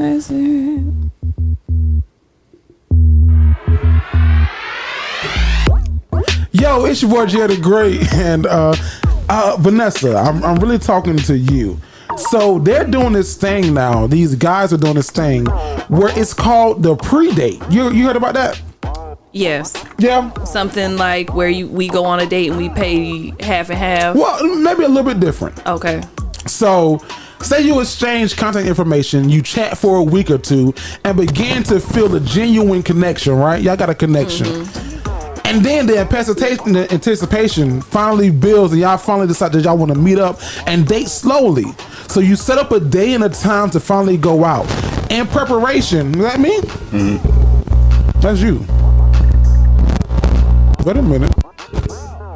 So in preparation for that date, you go out, you get your nails done, hair done, and everything did. The air of romance is in the air. You're ready. The potential is there.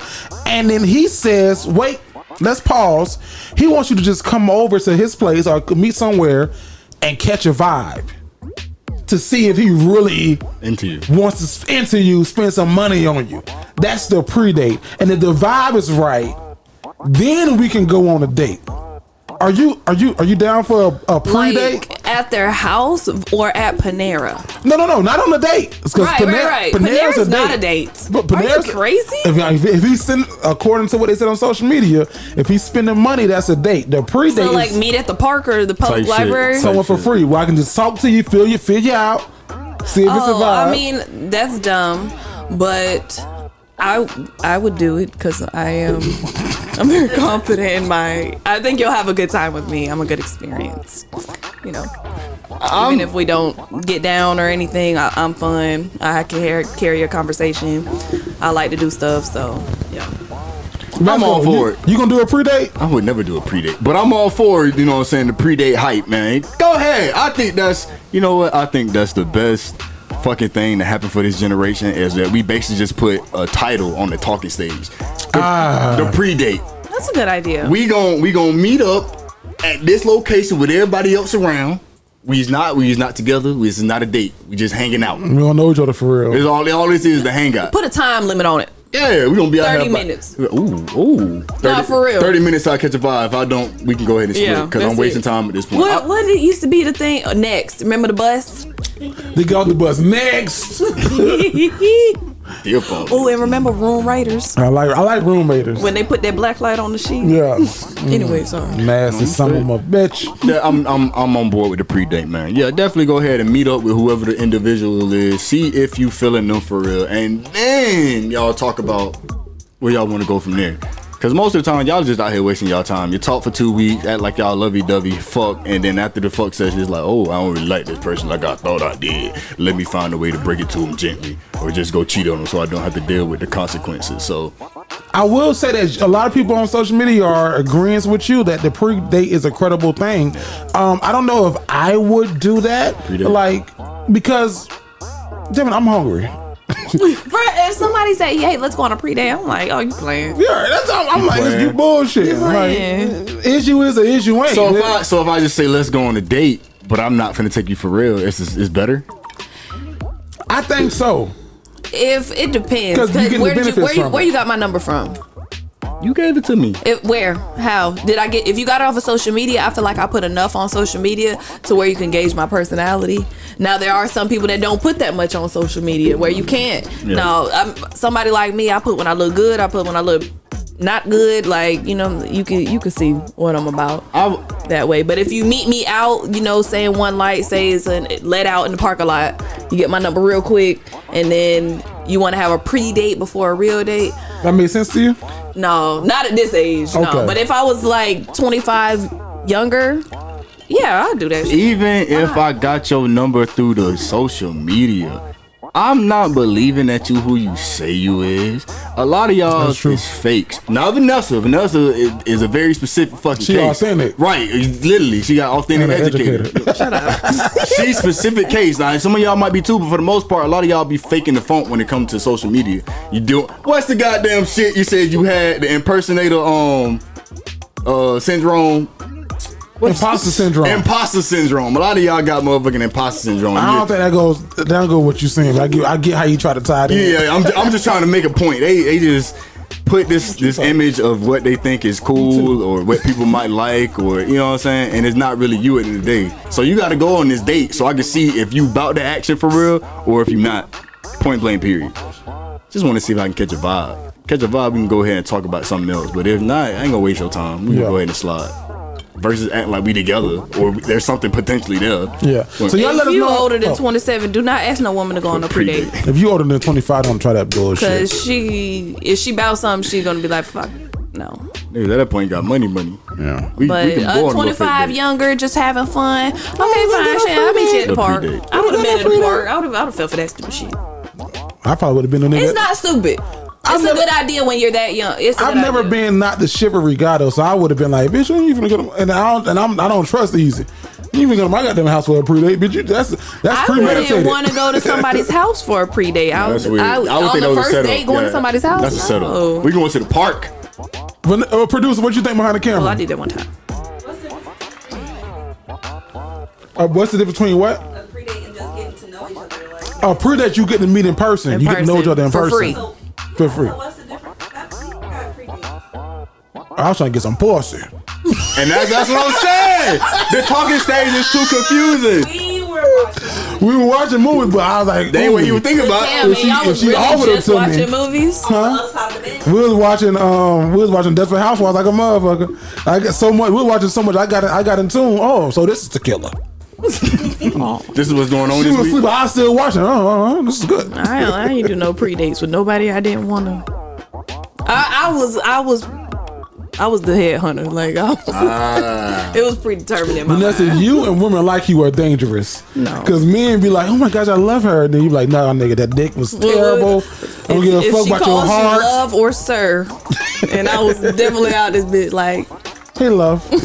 Good morning, sir. Hello, my love. or beloved. That was my one. Beloved. I always went to beloved. So y'all let us know in the comments, man, could you, are you out here going on pre-dates? Let us know in the comments, man. Drop it below. Pick. Like, I'm sure some, like I just can't think of the name. he's young right now, but the guy from the new Wonder Years, I think his name was Isaiah Williams. You see He him? could, yeah, Okay. he could. But he's like young, nobody knows him. Take your word for it. Yeah. Didn't I ain't got watch nobody that to one compare either. me. Yeah, I never reread. it's new. Oh, who else could play me? Lance Gross. Lance Gross. I like Lance Gross. Yeah. I do like He Lance Gross. got the same kind of skin. We fraternity brothers now because he just crossed. I've seen it. Him doing the cane work and everything, but I'm trying to think, do he tell jokes good?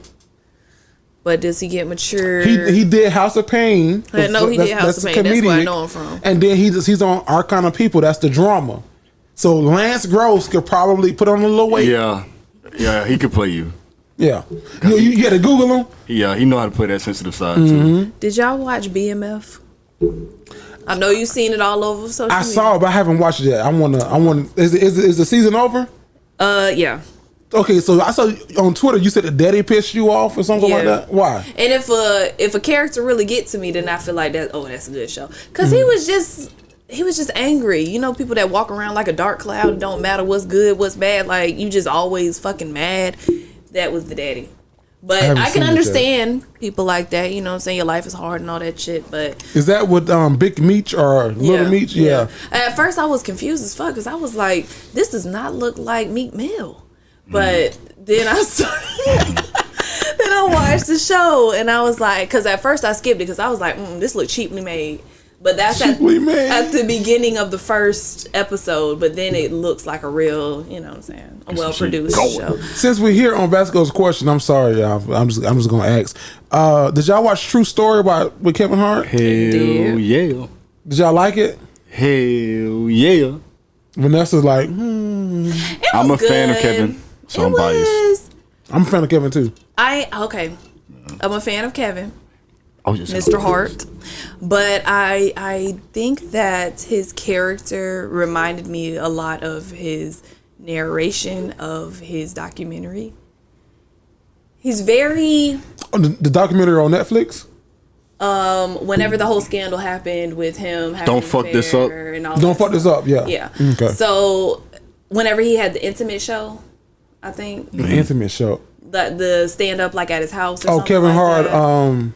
But I forgot what it's called. Laughing My Pain. Not Laughing My Pain. It was his latest one. Know. His latest yeah, I know what you're talking about. One of my opinions is that he is very Kevin Hart focused, and even the script I felt like of that movie or that show, whatever it was, exuded that. Say it. Like Say it Zero Folks Given was the comedy special. Okay. Oh. Yeah. But yeah, I just felt like everything was very like Kevin. Him focused. Like even when he was apologizing in the movie, it was about him. When he was doing stuff, everything was about. Break that down like a fraction for me. I'm trying to ride with you though. I'm gonna ride that wave with her when she finished. When he disrespected, I think, the female comedian that he has on the road with him. Okay. It's like she said, instead of just saying I'm sorry, he said, "Oh, you can open up for me." And it's like, that's supposed to be the sorry. Yeah, yes, that is a grand gesture. I 100% agree what that can do with her and her career, but at the same time, just fucking say sorry. Right. Like I don't. So it's a lot of things like that. I feel like, or even the way he was talking to his manager, like it's me. It's about me. It's me. And it's like, no, nigga, these niggas have lives and livelihoods and families and all this stuff too. I don't know.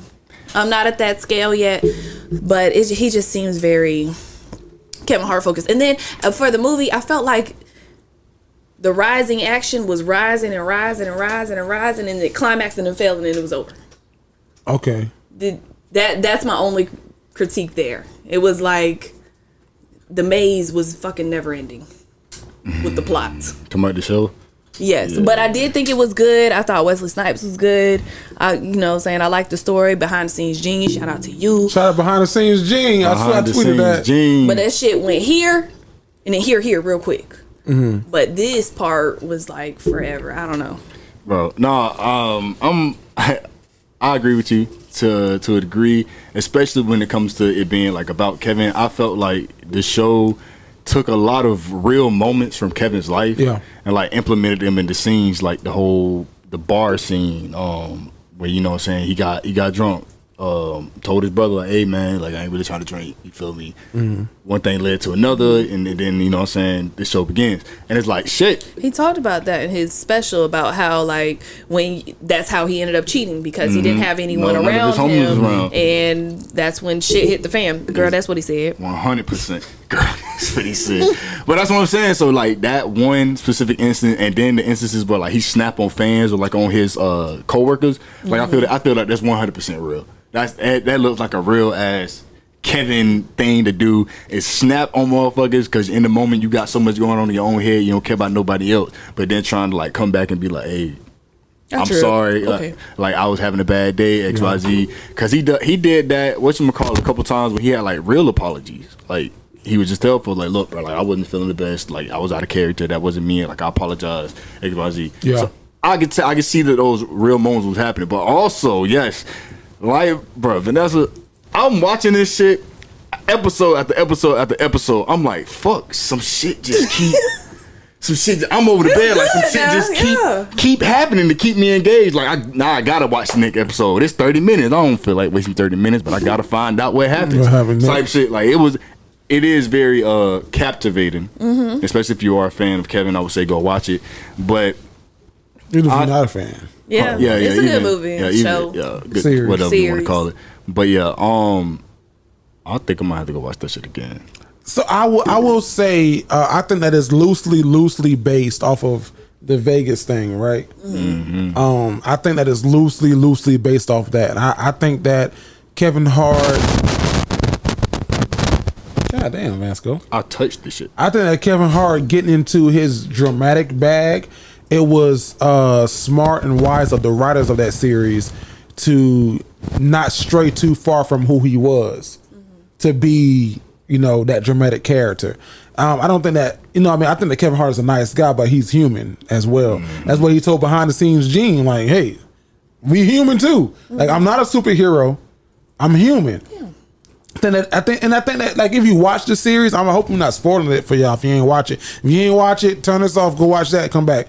I think that like even like the name of his tour is like, what did I just say, or whatever it was called, was very similar to What Now. You know what I mean? Like if you look at the artwork, it's parallel to what Kevin Hart, What Now. So they did it on purpose. Yeah. You know what I mean? But I think that was his way to show like, hey, I'm also human, not a superhero. I'm human and I make mistakes. And to the series itself, I think that because I'm a writer and I'm a creator and I write shows and series, to me it was predictable. I already knew from the start that the brother set him up. I knew that from the very beginning because like you didn't check a pulse, you didn't check to see this bitch was really dead. Your brother just woke you up and said, hey, this bitch dead. You ain't really like dive into it. So I knew that from the beginning, but the interesting part was like, how do we get from there to the end? What's this journey? Yeah. And it was a very good journey. Yeah. It was a good journey. Yeah. And they did a good job of ending every episode, to your point, ending every episode with like, ooh, fuck, then what time is it? I'm gonna watch this next one. 30 minutes, I'm gonna watch this next one. I watched it in like a day and a half. Yeah, I watched it in a day. I set up and watched it. I was like, go ahead and finish this. So it's a very good mini series because it ain't mini, it ain't gonna be no part 2. Unless it's a whole different story. See, I was like, they could have just left it. I would have preferred probably for them to leave it at the end before the end. I don't want to spoil it for you. We already give them a spoiler alert, so if you ain't seen it. We ain't, no. What's the end before the end? Before him and his brother get cornered and he does okay, yeah. I would prefer them to leave that for season 2. Yeah. And then they could have built a season off of that. Because it was so good. Like I would have liked it. I would have watched it too. Yeah. Some Empire type shit ended that way. But what you said, Empire type shit, because Empire did drag that shit out, and then Empire was like, all right, crazy. All right, nigga, now you flying now? Empire went on and on and on. So that was a very good show. And shit, true story. That's all I had. Vasco, close your question out. Understood. You saw try to look at that shit like true story. What's next? And what you said first, King Richard, man. King Richard. Oh, what about it? Go check out King Richard. What about it? Man, I think that this is Will Smith's Oscar. Yeah, I think so. He been nominated like twice for Ali and for Pursuit of Happiness. For Pursuit of Happiness. He lost and that was a great one, but he lost to somebody who he deserved to lose to. Who? I gotta look it up, but he didn't. That's a movie, right? I know when Will Smith was nominated for Ali, he lost to Denzel Washington's Training Day. Can't be mad at And it was like, ooh. That's a preference. Yeah. You know what I'm saying? That's who your bias Like Ali was great, but Denzel Washington's Training Day when he was a villain for the first time. Denzel, Will Smith, go. Out of actors, who would I go with? They're different because Denzel ain't gonna play no superhero. Denzel, Will Smith, go. I can't pick. If you said Will Smith, Jamie Foxx, I could pick. No, Denzel, Will Smith, go. Will. Why? Because I can see Will. No, Will's funny to me. Like he has got this sense of humor that just really fucks with me. And I'm also like biased towards Will. I like Will over Denzel. I'm choosing not based off of work, just based off of who I like. Yeah. So that's my choice, Will. Denzel Will Smith would go. Oh, Denzel. Why? Because he's funny without even trying to be funny. Denzel? He's just being a relatable or a man that work at the garbage company. whatever. Yeah. He funny and serious at the same time. Okay, Samuel. Don't you do that. Don't you do that. No, I refuse. I know Okay, we'll say that. We'll bottle that for next. Ask them. Samuel Jackson, Denzel Washington. I'm gonna go Sam just because Sam has more range. I gotta go Denzy. I gotta go Sam just because Sam can do the characters that Denzel does, and then Sam can also go beyond that. Like Denzel is they're both method actors and trained from the theater, but I think that Sam has allowed himself to do snakes on the plane. I've had it with these motherfucking Star Wars, and then what was the one with the plane? snakes? I mean, not the snakes, but we had the white lady chained up to the shit. Black Lisa Moan or some shit. Sam Jackson, yeah. Like Pulp Fiction, or the Avengers, any fucking Marvel. I think Sam allows himself to go there. I think that Denzel might be the better actor, but Sam allows himself the versatility to go there. So that's why I gotta go Sam. But Denzel and Will, I gotta go Denzel just because Denzel engulfs the character. Like with Will Smith, besides King Richard, Ali, and The Pursuit of Happiness, every other movie I saw Will Smith being Will. Ali was good. Hancock, you saw Will being Will? I saw Will being Will. Yeah, I saw Will being Will. But Ali, Pursuit of Happiness, and this King Richard, he was them motherfuckers. He was especially in this last one, this King Richard shit. Oh my God. I'm gonna let you know next week. I'm gonna see it this weekend. Watch it. Well, y'all go watch King and Richard, man. Make sure you do that. Let us know the comments for who you think gonna win down in the comments versus Denzel and XYZ. That has been Will Smith, Samuel Jackson, Denzel. Y'all let us know down in the comments. That's been question of the day, man. Who would you want to play you in your biopic life? Let us know down in the comments. Nessa! Yo. It's on you, dog. Love him or leave him. What is it? What we doing? Love 'em or leave 'em is where you can write into me, Jerry and Vasco, and get unbiased relationship, situationship, or friendship advice. To write in, go to jerrythegreat.com, look for Love 'em or leave 'em, and click the link. Let us know what's going on. Look for Love 'em or leave 'em and click the link.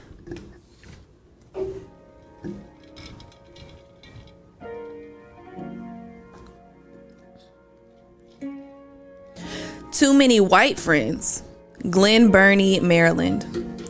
Hey cousins, I've been listening to you guys since last year, and I need your help.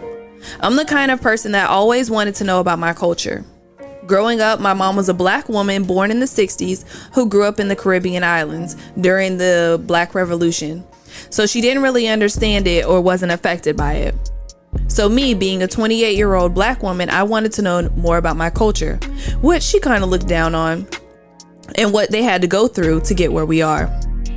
But somehow my personality keeps attracting white people as friends. So to the part I need your help with. I have a white friend who's a female. She's been my best friend for 3 years now. And after all the controversy for black people, she's trying to understand. And we've had many conversations about it, and it frustrates me to have to constantly explain the black side of the story. How do I nicely tell her that she will never understand, and that she will never be afraid to be pulled over, go for a hike, a run, or even accidentally get lost in a neighborhood without it costing you your life? Really do love you guys. Get it up. Signed, empowered black woman with too many white friends.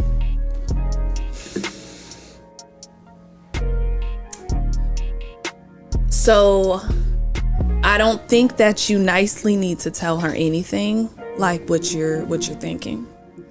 I think that you just need to be patient and continue to fill in those gaps for her. For some, this isn't just for black and white. This goes for, culture to culture to culture. We have to learn those different cultures. In schools, for example, I might have kids from Asian backgrounds, and one thing they do is they don't make eye contact with their elders. So before, I used to be like, why is this kid not looking at me? They're not talking to me. Like, they're not speaking up when they speak to me. Like, what's going on? They ignore me. And after a while, and after I did some more research on my own, like, I found out that it's, almost a sign of disrespect to look into an elder's face from some cultures and to raise your voice. So I had to learn that on my own, but I had to go find that information. So I'm saying that to say every culture kind of has to learn other cultures, and I can't just expect to know, and I can't expect other people to know. So black people can't, or people of color in general, can't expect for white people to just understand. Or even when it comes to the way that we talk whenever we're comfortable with each other and just around each other, we can't expect them to know what we're talking about, because they're not. So I say just keep being patient, keep explaining it to her. You can explain to her that it can get frustrating or tiresome for you to keep explaining this to her, and explain where that comes from and why, but don't just be nasty about it. There is no nice, polite way to say what you're saying. You can just say it. She wants to know, and you should appreciate that. I applaud your friend, and I applaud you, for teaching her what you need to teach her. Facts. So that's it. Basically, we get that paper late because they love your reaction to the letters, your blind reaction. Mm-hmm. So, but I know that you also like to have a paper so you can read the facts. So now we gotta split it. But for this letter, it's funny. I was just having a conversation about this with somebody like literally last week. The best advice I can give to you is, keep explaining. I know it can be a daunting task and get very tedious and annoying, but just keep explaining and not reassuring, but just keep explaining to her. But also understand and let her know this: you will never get it. Point blank clear. There's no nice way to say it. Anybody who is not black will never get what we have to deal with, what we have dealt with. You just won't understand. It's not who you are. It's not what you come from. I was just telling somebody, I was like, bro, you can have little Jimmy. Little Jimmy can be white. Little Jimmy can get adopted. Little Jimmy can live with black mama, 2 black brothers, 1 black sister, black father, in an apartment in the worst neighborhood you can think about. Have to live from 6 years old to damn 21 years old in the same fucking environment, and he will never understand. It's not the same. Cause Lil Jimmy is Lil Jimmy a white boy. So y'all go to Walmart, guess what? Even if Lil Jimmy is with y'all, somebody will come up to Lil Jimmy and say, hey, are you okay? Or they will think that Lil Jimmy 2 brothers are out stealing or doing XYZ, but they won't even think about Lil Jimmy doing it simply for the fact of the color of his skin. So explain to your friend, and you give her props and kudos for even trying to understand this shit. Hey, I appreciate you for putting in the effort trying to understand, and I'm glad that you are doing what you need to by coming to me. But the one thing you have to understand as somebody who was explaining is that anybody who is not of your race will never understand. They won't get it. You can preach it till you blue in the face. They can relate. They can have empathy. They can maybe even feel where you're coming from, but they will not get it. It's a big difference between I have seen this shit, I've heard this shit, versus I live this shit every day. You can't base what you know from what you have heard from down the line and just call that, I relate. I see what you go through and I'm standing here with you. I appreciate it 100%. I would never not turn, I would never turn that down. Thank you. Thank you for trying to be part of the community, but you are not part of the community. There's no nice way to say it. And she shouldn't feel no type of way about you saying that. girl, I let you in on everything else. I'm letting you know this is how it is in black culture. You really want to know this shit? Here I am to let you know. I can give you tidbit after tidbit after tidbit, but you won't get it. So stop trying to preach to all your white friends till you're blue in the face about all this shit that we have to deal through and go through, because you're gonna be doing it for the rest of your life. It's like talking. I don't want to say it's like talking to a wall, but they don't get it. Point blank, period, bro. That's all I got for that one. Well, shit. Hey, cousin. This is cousin Jerry the Great talking to you. I don't know. I appreciate this letter. I like it. I appreciate this letter. Too many white friends. You said that you love us, been listening to us since last year. You part of that 999.9. And I need your help. I am the kind of person that always wanted to know about my culture. Growing up, my mom was a black woman born in the 60s who grew up in the Caribbean islands during the Black Revolution. So I'll tell you this. The Caribbean islands is also your culture. Don't shy away from that.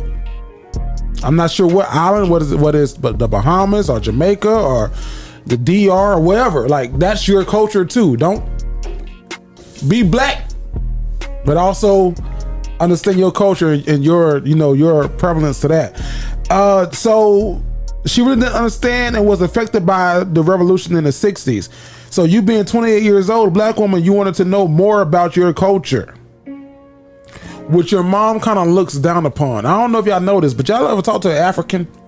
Yeah, like a real African. A real African? Or a real Haitian. Or a real Haitian. They don't fuck with us. They don't. A lot of people don't fuck with black people. You are not me. They don't fuck with African Americans. Yeah. Because you are American. You got it easy. You in America. Not knowing the shit we've been through. Talk about their mama 50 times. Not knowing that your people migrated to those countries or in those countries. Your people were going through the same things that we was going through in our countries. But maybe we dealt with it a little bit longer. So that culture divide is always interesting to me. That the Caribbean people and the African people don't necessarily accept African Americans because we got that American stigma to us. It's interesting. But somehow your personality keeps attracting white people, and is that a bad thing? No, not a bad thing. Not a bad thing. Because you don't like it. Because you maybe speak proper with a nice accent, and they say that you talk like a white girl. Or you hang out. Or you hang out with the white people. From the islands. They say that you are Yaman. But that's not a bad thing. I'm not saying that. I'm not judging you from that. Like, people are gonna be people.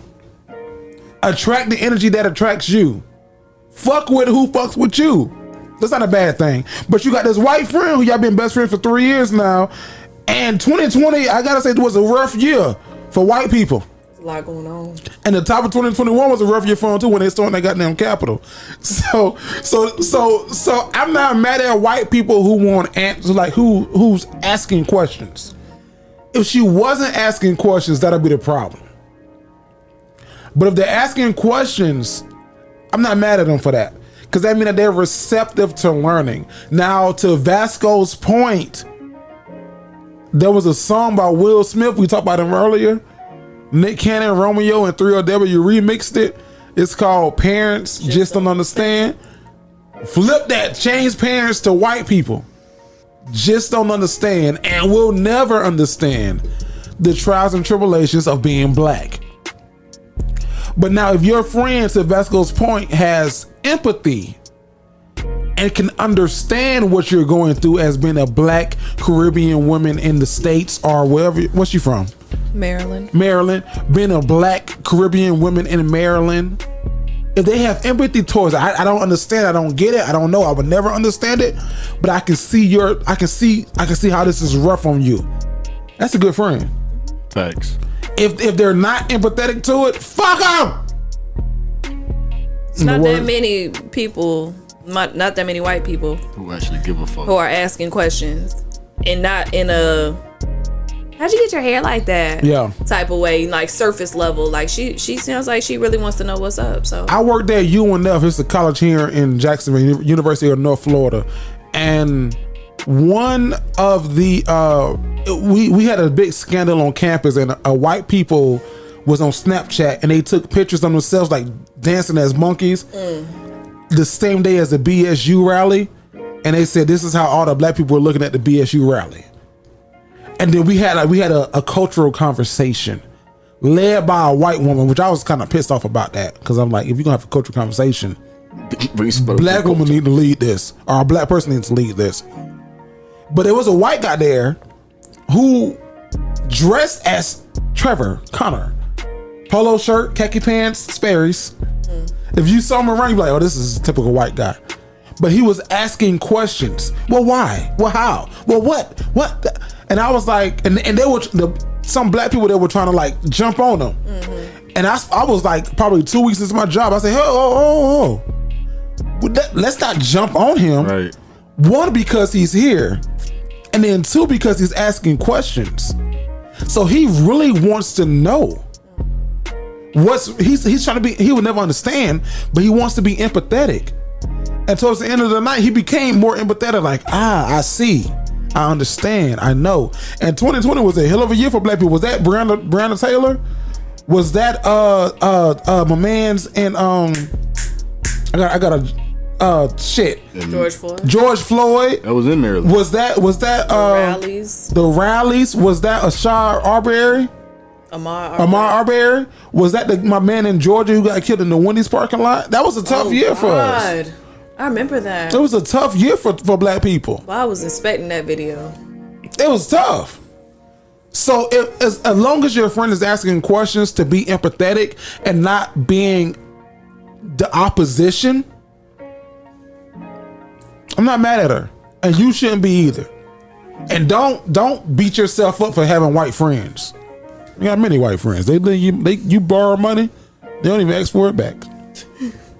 So that's my answer to you, black and empowered woman with too many white friends. You get some more friends. Go to an HBCU. How old she was? I was going to say, there's a lot of clubs around town you can find. Yeah, join your local NAACP and join your local chapter or whatever, and get engulfed in your culture if you really want to know about your culture. Just be wary, because you might lose some friends in the process of gaining. There you go. Just be wary. Say that again. That is true. Say that again. And getting to know your culture. You acting really different. Yeah, and getting to know your culture, folks gonna think you acting different. And then can I say this? Don't some people. Jerry, don't say that. I'm gonna say it. Don't get too engulfed in black culture. Too woke. Too woke. Don't become a hotep. Don't become. What's my name? You know who I'm thinking about? The Dr. Umar. Yeah. Don't you take your ass out there. Or even the other guy who be giving women relationship advice. The older dude. He is funny. Not Jackson, but him too. Who the other guy? They say, with them glasses. With the glasses. That was just talking to Brittany Renner. Yeah. Oh, yeah. Fuck. Don't. She went on them. Yes. He had a whole combo with her. Don't take your ass down that road. But fuck them niggas. Don't be like them niggas. But everybody else, know your culture, know where you from, and love it. Nessa. Yes.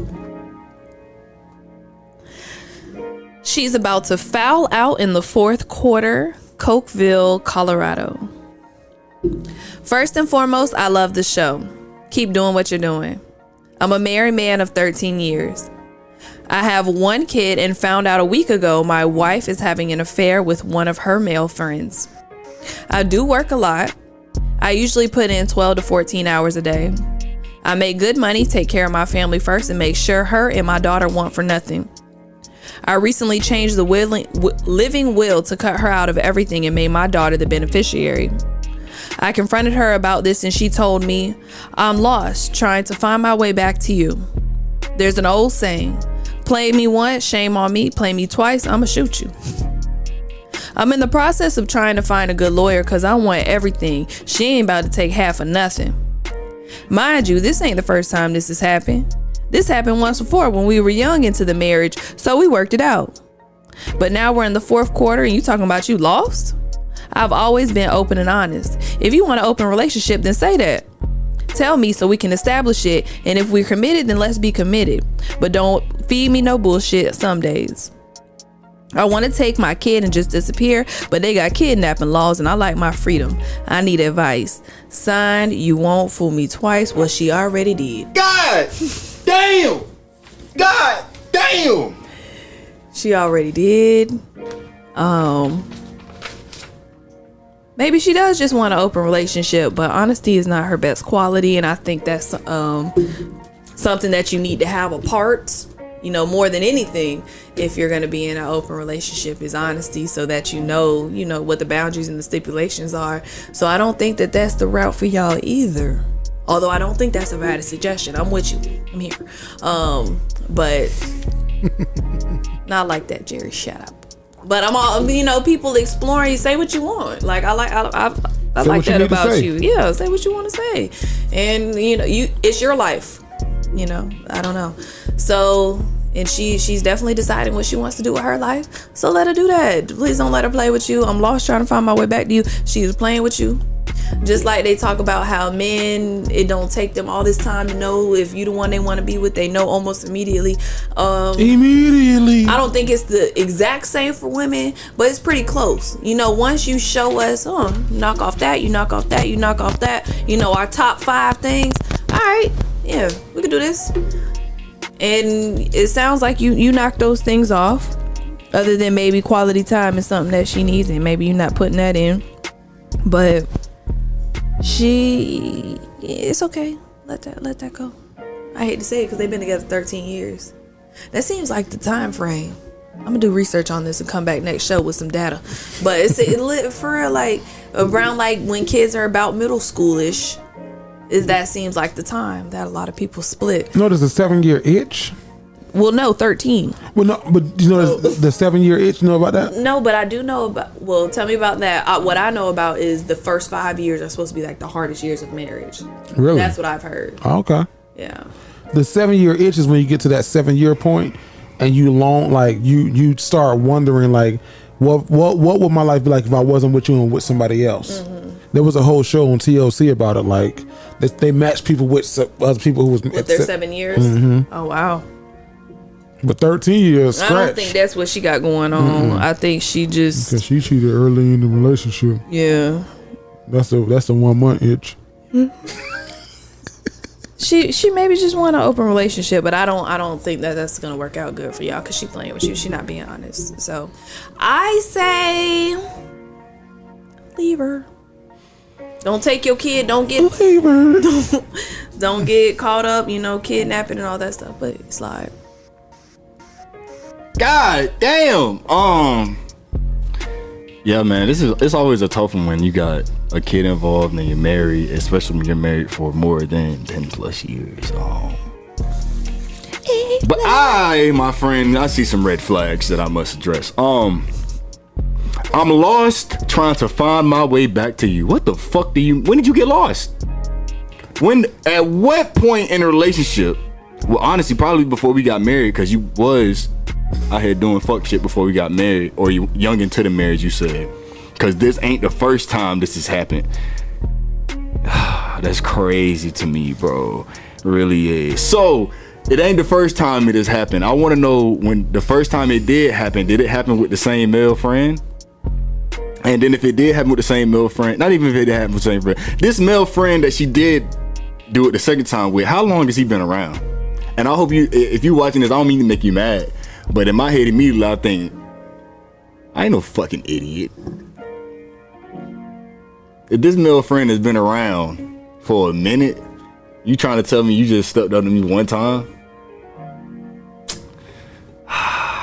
I'm not going for it, baby. I'm not going for it. If you want an open relationship, then hey, I don't know if I'm finna expose you right here, but y'all roll with me. This man knew this marriage was over with too. How you knew? That's gonna always find some loopholes. I'm lost trying to find my way back to you. That's what she said. That's what she said. That means at some point in time she stopped fucking with him. Especially emotionally, because girls cheat Most of this was studies based that off. But so I'm always trying to find my way back to you, trying to find my way back to me. Cool. I understand that. That means you fell out of the relationship a while back. So now we come back to this present. You cheat on me again with a male best friend. Well, bro, I think you fell out too as soon as you find out that she stepped out on you the first time. Now y'all been rocky like this the whole time. You don't know if you can trust her. She don't really know if she can trust you because you might slide because she fucked up. Now she trying to be a better girlfriend. Fucked up again. Now we left here. You go, might as well just make this shit an open relationship. Open relationship? You want to fuck on other girls too then, huh? Because I would never say that. Let's just make this an open relationship. Either we finna be done or you finna get your shit together. In the words of Vanessa, if you gonna do it, then do it. Talking. There you go. So I don't know, man. I ain't saying you was out here doing dirty, nothing like that. You could have been. But off this letter, I just think neither one of y'all were really feeling like the marriage no more. You always busy. Probably think she got something going on behind your back, even though she already did. So shit just started to kind of fizzle. Right. So in fizzling, it's like, well, shit, the opportunity is here now. You want to have this open relationship or not? Is that you want to fuck on other people, yay or nay? That could have just been a setup to get your answer to let you know how you should move next. I might be reaching, might be thinking too much, but I think that both of y'all have definitely creeped. No, not creep. Like separated mentally from each other. Like it's over. Yeah, mentally. Yeah, the relationship is over. At this point, all y'all do, y'all just there for the kid. Y'all are great partners, but y'all won't make a team. The kid inconvenience. Yeah. Caption that one too. You got 4 shirts. The kid and convenience. Vasco, you done? I am. Go ahead. So here's the thing, right? My first question, is this a military family? 14 hours. It be them. It be them. It last be time. them. The military families be like, oh. The wives and the husband. And the husband. Gotcha. And don't let the husband be in the military and the wife not be military. Oh, she fucking. Don't let them both be in the military. Oh, they fucking. With different jobs. Ooh! Don't let her be a nurse and him be a MP. They fucking everybody. I heard that military people just get married for the benefits. Exactly. And then they get married sometimes to stay in one place. Sometimes they be getting married, don't even be together for real. They just be getting married. You want to stay in Texas? I want to stay in Texas. Let's get married. Arrangement marriages. You want a Dodge Charger? Me too, bitch. Right. We'll get those benefits. I'll split it with you, sure. We'll have a kid and then we ain't together though. If we don't, I know somebody personally that has done that. So if you're military, let us know. Please let us know. Give us a scoop, because that's gonna let me further know who the cheaters is in the frequent delinquents. Not necessarily cheaters, but it's gonna let me further know where we at with this letter. And the reason why I say that is because this motherfucker said, now this ain't the right saying, but he said there's an old saying, play me once, shame on me. Play me twice, I'ma shoot you. That ain't what the fuck it says. Not at all. I ain't heard that one before ever. Didn't hear Bush say that at all. But don't do that. Bush ain't say it right either. Bush ain't say it right either. But you get fooled me twice, can't get fooled. Can't get fooled again. Fool me one time, shame on me. Fool me twice, can't put the blame on you. Something like that. Fool me 3 times, fuck the peace sign. Load the chopper, let it rain on you. Don't load the chopper. Shallow with a position. But so to you, sir, I don't know how old you are because you didn't put it in this letter. That's the big piece. Your age is gonna let me further know where we are. I'm 28, but I'm wise. See, blew my candle out. My candle finna go out. Y'all smell it? Mm-hmm. Stank. I like the smoke smell. I like the smoke smell. It's so easy. So if you're under the age of 35, this is my advice to you. If you're older than this, write another fucking show. Write Steve Harvey. write somebody else. If you older than 35, but if you younger than 35, this is my advice. You teach people how to treat you. You teach people how to treat you. So if she cheated on you one time before, and you said, okay, alright, It won't happen again. Don't let it happen again. just on that one time before, that's the one time you caught her. You get one time. That's all you get. You only get a time with me. If I smell something different, bitch, it's over. Oh, God. You smell like carbon. Come here. Let me smell it. Come here, bring that in here. You've never done that. Please What? tell me you never did that. Oh, okay. Never did what? Come here, let me smell it. Smell what? The pussy? Niggas do that. If she come home right from work and take a shower, I'm like, They hey, definitely do that. I haven't had it done to me, but I've heard from friends.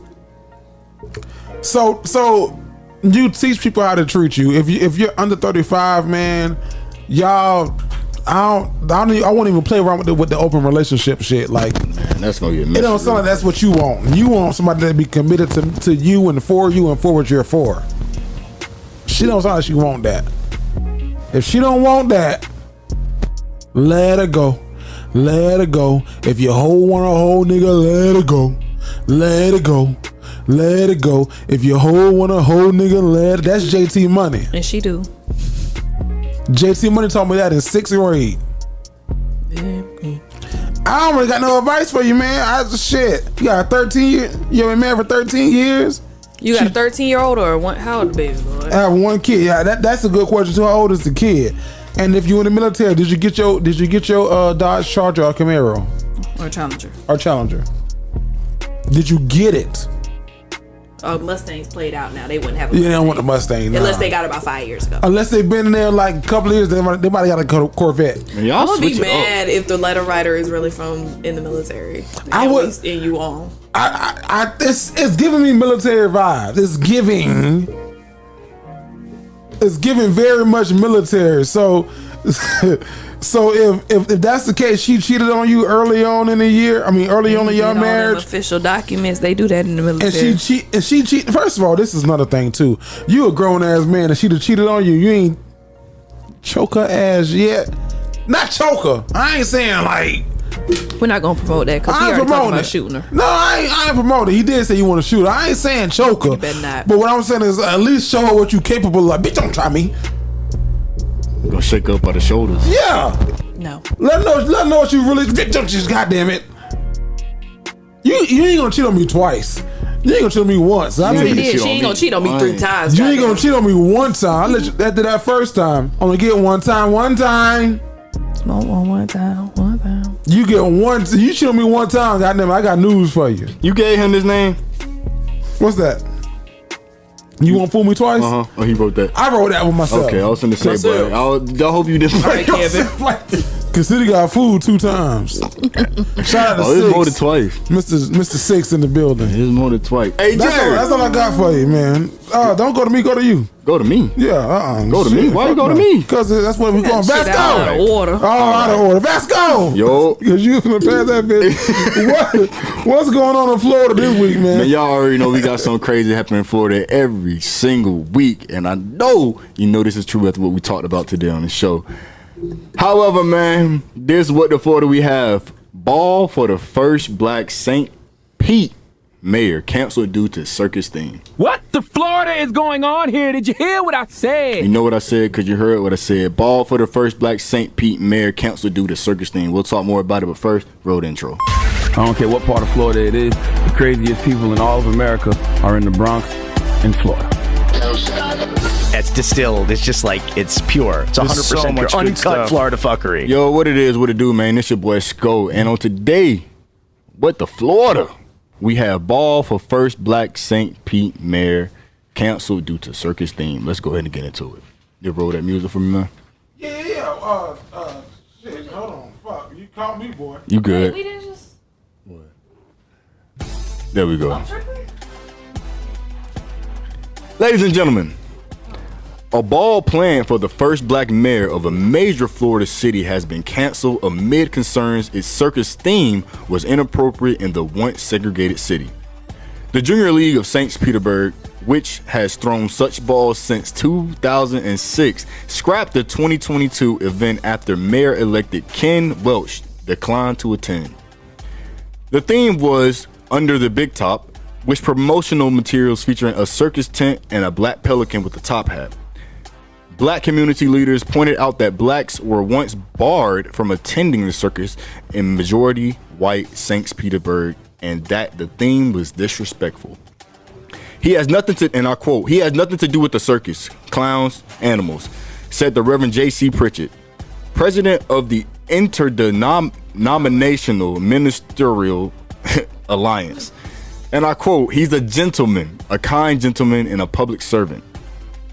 Adding to the concerns of black leaders was the change in location from the more glamorous Coliseum or Mahaffey Theater, where past mayoral balls have been held, to a venue called The Factory with outdoor space in a warehouse art district. Wow. And I quote, for us to have the mayor's ball in a warehouse and a parking lot is unfitting, Pritchett said.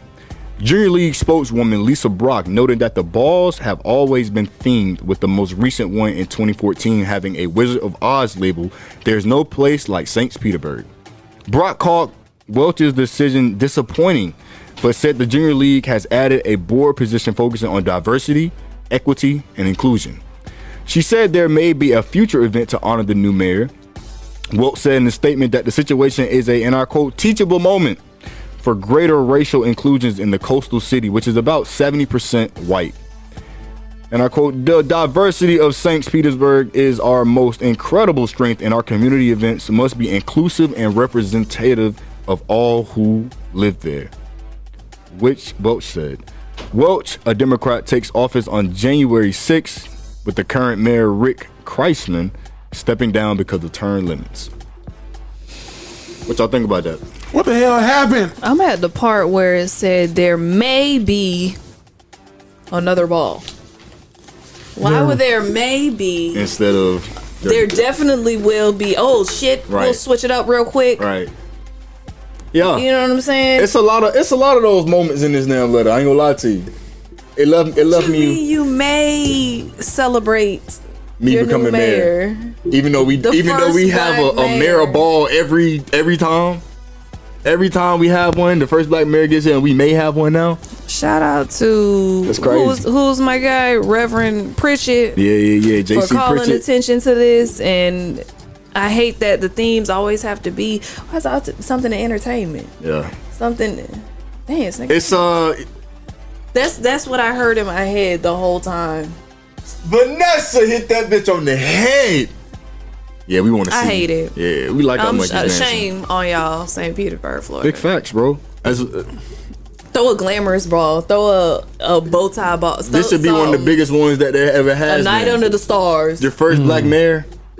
Is that not an accomplishment in a predominantly white? It's a huge accomplishment for St. Petersburg. Come on now. 70% white. Stop playing. But yet, since it's 70% white, we just gonna go ahead and throw a circus, just to, you know what I'm saying? In the parking lot. Put them niggas up under the tent. Hello, my lady. Hello, my baby. Hello, my ringtone girl. All of that shit was real racist. Teachable moment. You think it's a teachable moment? Ragtime, blackface, all of that. Yeah. I don't. The fact that niggas couldn't come to the original ones. What's put that? it out. You know what I'm saying? Like, explain like this right here. So, if this story is out, then yes, it's a teachable moment. If not, if the only people that know about it is the mayor, this league, and that league, then no, it's not a teachable moment. They'll do the shit again. Right. I felt like, low key, the people who planned it, like it was a mini little inside joke. Like, yeah, because I'm pretty sure people who did plan it were predominantly white. So, since niggas couldn't get in to the circus when we used to have them, let's make him the mayor of the circus. You know what? I don't like Lisa Ball for the Junior League either. Lisa Brock for the Junior League, because how she said the theme has always been a theme. The most recent in 2014. I'll tell you, the most recent in 2014. And they're having a Wizard of Oz fucking theme. Welcome to St. Petersburg. No, she was like, I don't think she thought it was a joke. I think it was more like, these niggas won't care.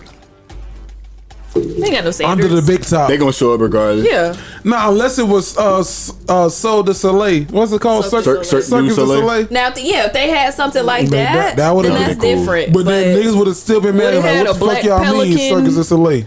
And what was the advertisement? I don't know. But I ain't like Brock because you talking about some. Brock called Welch's decision to not attend disappointing. What the fuck do you? Why would you think? But then added a board position for diversity and inclusion. You knew you was wrong, Brock. Mrs. Brock. We didn't fuck up the situation, but to fix it, we I ain't gonna say sorry. Who was you talking about? Kevin Hart. I was trying to find a way to tie it in too, bro. I couldn't though. I was like, all right. You felt you. She knew you was going. He knew you was going. I did. Well, no, because I didn't know where he was going. I was just. no, that's no. how I felt about that right there. No, that's 100. That's all. What you putting down? Okay. Yeah, no, we on the I same ain't gonna say page. sorry. I'm just. Do something for So you. I got Do two something else questions for for you. y'all that resonate from this story right here, bro. So where do you see, and this might get deep, but where do you see racial inclusion being in the next 15 years?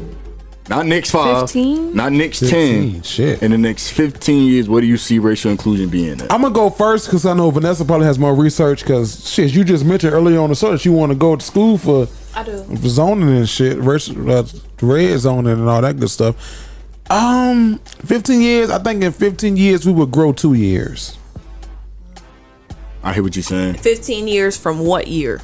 From today, we would grow 2 years. In the racial inclusion department. If that makes sense. Oh yeah, I hear you. Y'all hear him? I don't know a good way to ask this. Go ahead. So like, we're in 2021, but we're obviously not in 2021.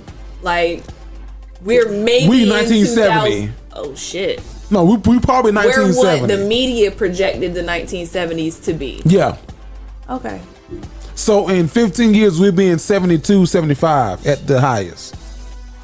Damn. In my opinion. Wow. Okay. That's more drastic than I was. In my opinion. So what But you think? know, he might be, because in the 70s, that's when it was all about. That's when it started. You know what I'm saying, with the closing the gap and all of that stuff. So, but that's low key. That's where we are right now. Fight still being Fighting fought. still, even with everything, with gun control, with abortion laws, Red everything. zoning, all that good stuff. So we still very much have a lot of that stuff going on. So we might be going from 1970. 75. In 15 years, I we might be. give you 5 years.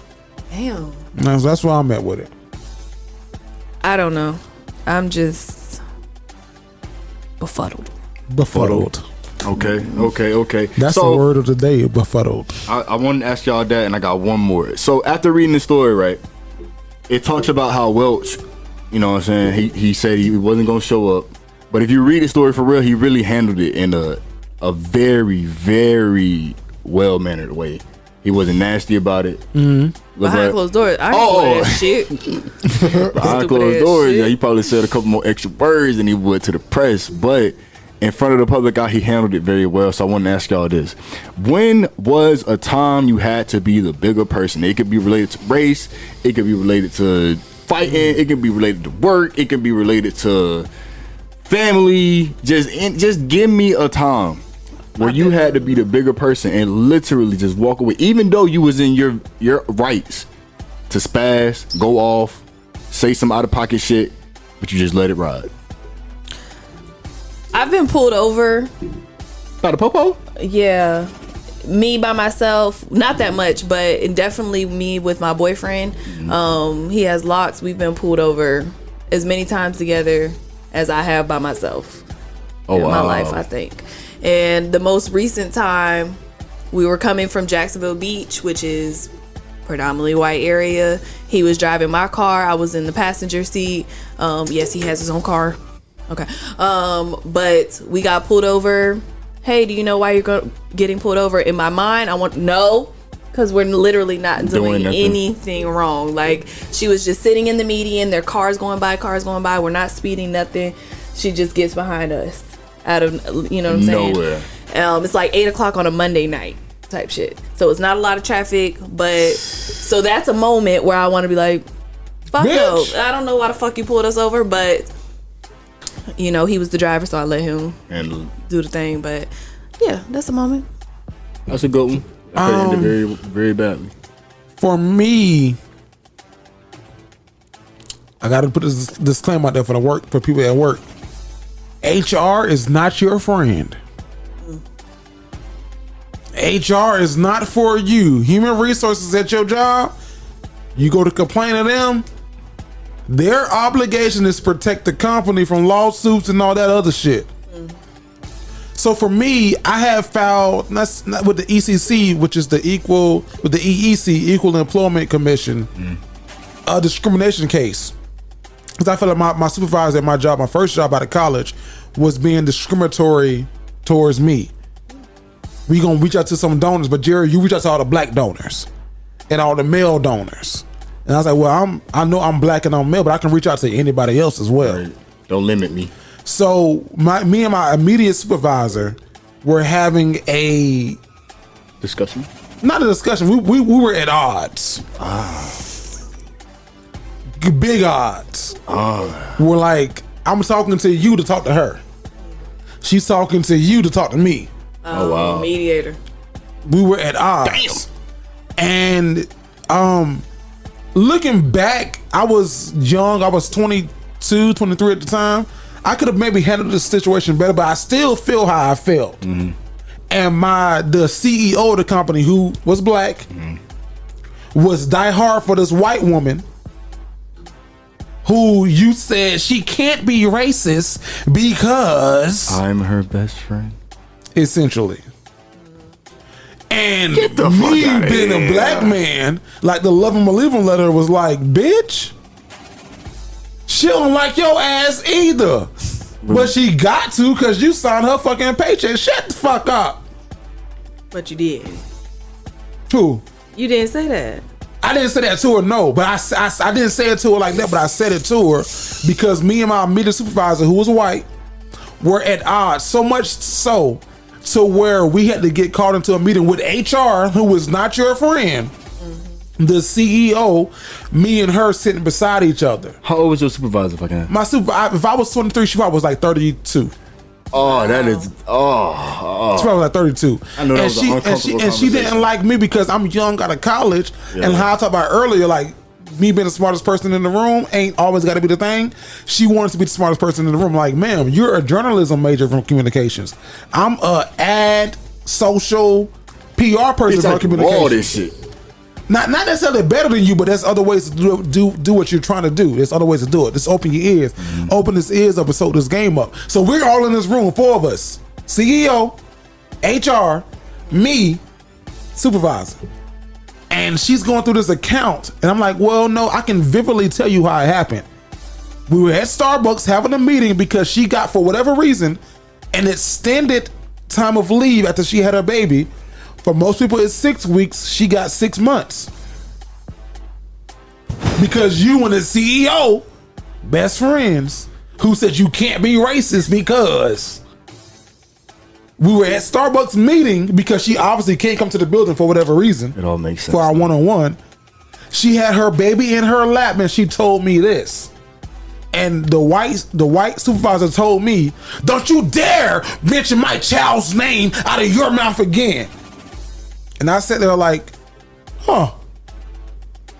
Across the table from me and her, CEO, HR. Me, her. I said, oh. Y'all gonna let her talk to me like that? If what I'm saying ain't vividly clear, and how she just said that to everybody in this room, I'm crazier than a fish with titties. Bro. So they excuse me, Jerry. Go ahead, Jerry. Yeah, because I'm hot. Go ahead, Jerry, and go. Go ahead, go. But now I'm the hot black man in a room full of women. If you would have said, "Don't you dare," back at her, I would have been wrong. So I've seen that, and then what happened? We love you, want to keep you. Nah, bitch, you want to keep me to the end of September because they got this big ass event in September that y'all kiss my ass. I'm going September 1st, bitch. Y'all have a nice life. I don't know. I forgot what the fuck your question was. I got soaked into that story. Oh no. That's the time you had to hold your tongue. Yeah, when you had to be a bigger person. I had to be a bigger person. I've said. But what I would Kudos to you though, bro. That's hard. Fucking to be a 22-year-old in a room full of, you know what I'm saying, superiors, and then I was 23. I was 23 at that time. Even still, young 20s. Yeah. And you in this fucking room with folks who've been doing this shit for a minute. Yeah, fuck. And I will say everybody else in the room was black except for my superior. Wow. HR was black. Because the HR So was when did she get fired? She's the COO. Oh, she's still there. She's the chief operation officer now. She's second in command. That's crazy. And the HR was like, so have you ever thought about writing them up? Bitch, write me. I've been coming to you about my complaints. This is your You job. don't tell her to write me up when you've been on my side outside of this. But now that we in front of the CEO and you got to do your job. If anything, the fact that she did it, like in school, I have to document everything that, like, if I try to reach out to a parent, I have to document that before I can write a referral. So I feel like the same should apply in that This is setting. the craziest part, Vanessa. We had an event, an open house, because we remodeled our whole building. We had a whole remodel. She was on her 6 months maternity leave, leaving me in control of this whole event. Nigga, every day I work from 7 in the morning to about 7 at night. That's 12 hours a day, Monday through Thursday. The event was on Friday. On Friday, I worked from 7 a.m. to about 6. I turned my time sheet in. My boss, my supervisor came to me, how you got this much overtime? Bitch, because I've been here and you haven't. Well, this is a problem. We're gonna sign up for it now, but knock your ass up, shot. Damn. Sorry. Go ahead, Vasco. Damn. Hey, man. Y'all heard it here first, bro. Is that me? That's me. You. I knocked my mic upside down. Dang. Over there beating his ass. Upside the head. Yeah. Upside your head. Put that in the budget. Whoops upside your head. Hey, man. Look, that has been What the Florida. I'm going to need y'all to answer these, though, down in the comments. 2 questions. Number 1. Where do you see Rachel inclusion being in the next 15 years? And then number 2, when was a time you had to be a bigger person? Let us know down in the comments. Good job, Vasco. Solid. I went down back memory lane. That was I needed that one. That was 2017. So how long ago was that? 5 years? That shit brought back all the goddamn feelings in 2020, 2021. About 4 years. Yeah. And I had a job interview recently where they was like, who was your most recent supervisor? I don't use that bitch as a supervisor. But then it's like, well, did you work at a nonprofit? We want to hear her. It's like, bitch, no, you don't want to hear from her because she ain't gonna have shit positive to say about me. Fuck, I hate her. She hate me. Hey, we're gonna keep it that way. What? Stupid. What's next? What's on the thing? You know what's next. I tried to bring it in earlier, but now I gotta bring it in on time, I guess. Jerry. Let's go. Jerry. Let's go. Jerry. Vanessa. Nessa. Let's go. Jerry. Me. Veronica. Look, man. I need it. What's that? It's that time of the week, time of the show. You know, everybody's waiting on it. Give me that top 5, please. Well, good brother, shit, you threw me off because I ain't what to say, but here you go. Quick. Top 5. Look, tell me how you really feel. Tell me how you really feel. Top 5. Yep, it's your boy Jerry the Great. Now today, I don't got a top 5 for y'all. I ain't got one. Well, but what I do have, because I realized I did this one time last year and haven't did it since. what's that? A song. Ah, shit. Into a sermon. Amen. Let's go. And amen. Beautiful city. Is there one? No. We're marching. If you haven't already subscribed, take the moment now. Come down. Press that like button for the algorithm. That beautiful. If you have just 1 second, city, head over to your Instagram, your Twitter, Greasy. and just follow all of us. So this is the last time I did this one, we ain't had this many followers. And and my sermon was "Don't stop, get it," right? So this is song into a sermon, and this week, I'm going to go ahead and title this text, "Smoking Out the Window." What the hell?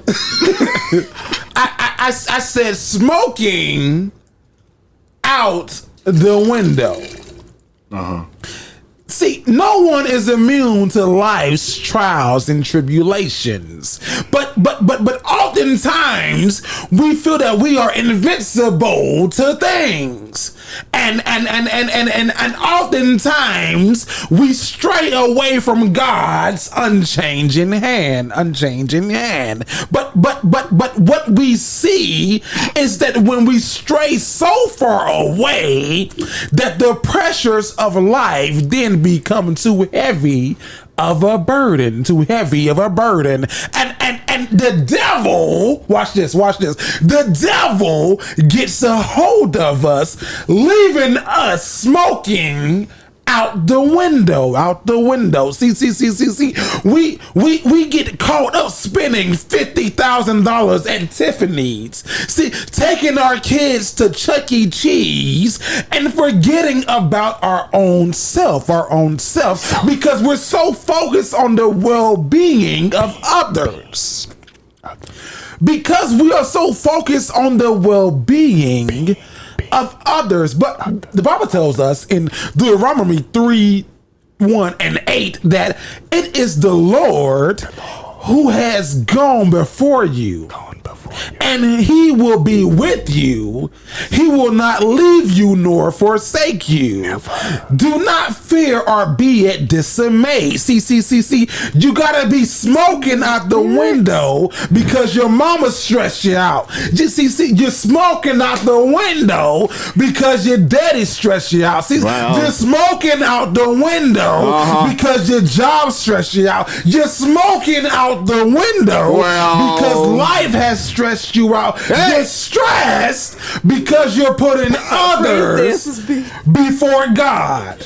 See, this trick got you paying her rent when you should have been paying attention to God. See, this trick got you paying for trips when you should have been paying your tithes. See, this trick got you smoking out the window. Touch your neighbor and say, neighbor, I'm going to put this cigarette out. You won't stress me out no more. That's the wrong neighbor. Touch somebody else and say, neighbor, I was smoking out the window. But I don't smoke no more. This trick. I thought you were gonna say this trick got me smoking out the window. I don't smoke no more. Why you ain't saying that, Deaconess? I don't smoke no more. Smoking out the window. Doors of the church are now open. I was trying to praise dance. Was that good? Next time I'll get some gloves. That was good. That was some white gloves. Yeah, that was in the lyrics. Let's talk about the Bible. That was lyrics, yeah. Where marching is the one. The conclusion of the episode has been reached. We want to thank all of you for coming out and listening to us.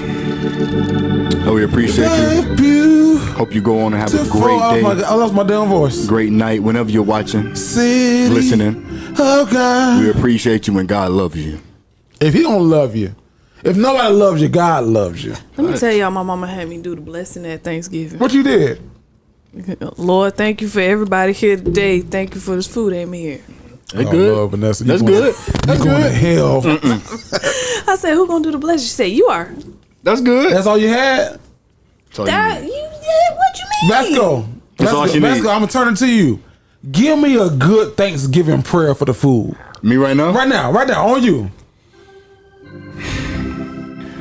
Lord, we come to you today, so thank you for all you've done, all you're gonna do. We ask that you bless everyone here today. Bless those who prepared the food. Let it be for the nourishment of our bodies. We also want to say thank you for just allowing us to come together and see each other one more time. We understand that nothing that we have done is so good that, you know, is without your mercy, because without you we will be nothing. We just thank you for the opportunity to be able to come here once again, see our family rejoice, lift your name up, and eat this good food. Thank you for those who prepared it. And let us have a great day. Amen. How you gonna cut them off? Because the beat ran out. What? I'm gonna show you how I would have did mine. No, that's you can't. he the cousin that's hungry at Thanksgiving. Amen. God damn. Amen. Go ahead, dude. Pass the macaroni. This is how you pray over the food. Amen. Lord, we thank you for the hands that have prepared the meal and the thought that went into cooking. Lord, we just come to you now. We come to you heads bowed, knees bent, thankful for another day. Go ahead, scoop. I can just scoop. Thank you for the turkey, the chitlins, the greens, the rice, the yams, and the dressing. Lord, we just thank you. That's it? I'm done? All right, that's it. Amen. Mid-bite. You're going to finish half the bottle. Amen. But it's Vanessa, before you go, can we get shout out to Guidance Whiskey? Yes, Vasco. Huh? Tell us about Guidance Whiskey. This ain't Thanksgiving for real, my niggas. We just give it to the youngest person in the room. Well, okay. Here I go. All right, this is Guidance. Go ahead, go. Okay. No. Let her do it. This is Guidance Whiskey. Nice. It is very good. I have some in my cup. Yeah. It's 40%. Yeah. Super duper. Super duper. Okay, now Vasco, you go. We all So we can cut that. You said super duper. And super duper. action. Hello. Today we have Guidance Whiskey. Vasco usually good as fuck on the spot. Hello. Hey, man, look. Y'all already know who still suck at super duper. Stop, because I'm gonna say it. I like that. It's super duper. And go. Have you been lost in the last 2 months? Well, so were my two friends. They both were alcoholics, and you know why that was? Guidance. No. They gonna be like, bro, we ain't never hiring these niggas again. Sponsoring niggas. We is not sponsoring these niggas. Hey, on a real note, have you ever been lost? Do you need some assistance finding where you're going in life? Well, it's a good thing the new Guidance Whiskey is here. It is 40%, blah, blah, blah. It is very super duper good. Very smooth going down and guaranteed to get you in the mood that you need to be. Whether you say, fuck, I'm having a bad day, I want to show up to the house, open the door and fall face on the floor, it does that. Hey, I just want to have an orange juice and do my work while I edit the Dignified Delinquents video. Hey, it's good for that too. Or if you're filled with a room full of kids that just, you want to wrap your hands around their neck every now and then, take a nice 1 or 2 sips of this and it'll do you good. Guidance Whiskey. Get yours today. Can I do it, please? Just do it. Guidance Whiskey. Get yours today. Do that. And you gonna do it with your... Okay. I can do it with the hat on? You can. Shit, I ain't in your frat. Hey.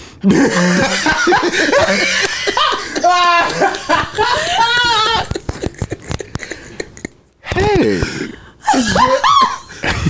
It's your boy Jerry the Great. Get your guidance today. I can say that. Okay. They coming for We us. need something What? postable for the peeps. Take a shot. Maybe something. Guidance Whiskey. Get yours today. Perfect. Take a shot like Vasco said. All right. Frontal. Go ahead. Do your thing. All right.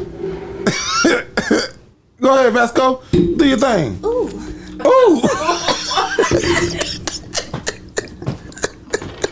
For y'all who are listening, bro, and can't see what's happening, What's going on? they like, why the fuck are they so giggly? We taking shots. I love Guidance Whiskey. Come on, man. No, it's great, guys. That is great. Super duper. Super duper. All right. Super duper. Yeah, what the top? Oh no! Take that, Jerry. I'm putting it in my cup. No. Oh, What is this? and then he go pour it on top. Ooh. No, it falls right in. That's how you do It it. falls right in. What That's why they is made it this this? Nessa! Yes. What do women want to know this week, dog? What's going on and what's homegrown? Guidance whiskey. Women want to know, do you know what mansplaining is? That's my first question. Do you know what it means to mansplain? Have an idea. Pretty I think so. What do you think it means? Talk to y'all women like y'all don't women. know. Okay. I heard her say y'all women because I had to go south. Y'all women like y'all don't know what y'all be doing and stuff. What you think it means? Yeah, but he said basically when we try to explain to y'all something that we think probably isn't as big a deal and we downplay it because we're men and to us it makes no fucking sense or it is relevant. You know what woman's plain mean, nigga? That it's not man want to know. Do you mansplain?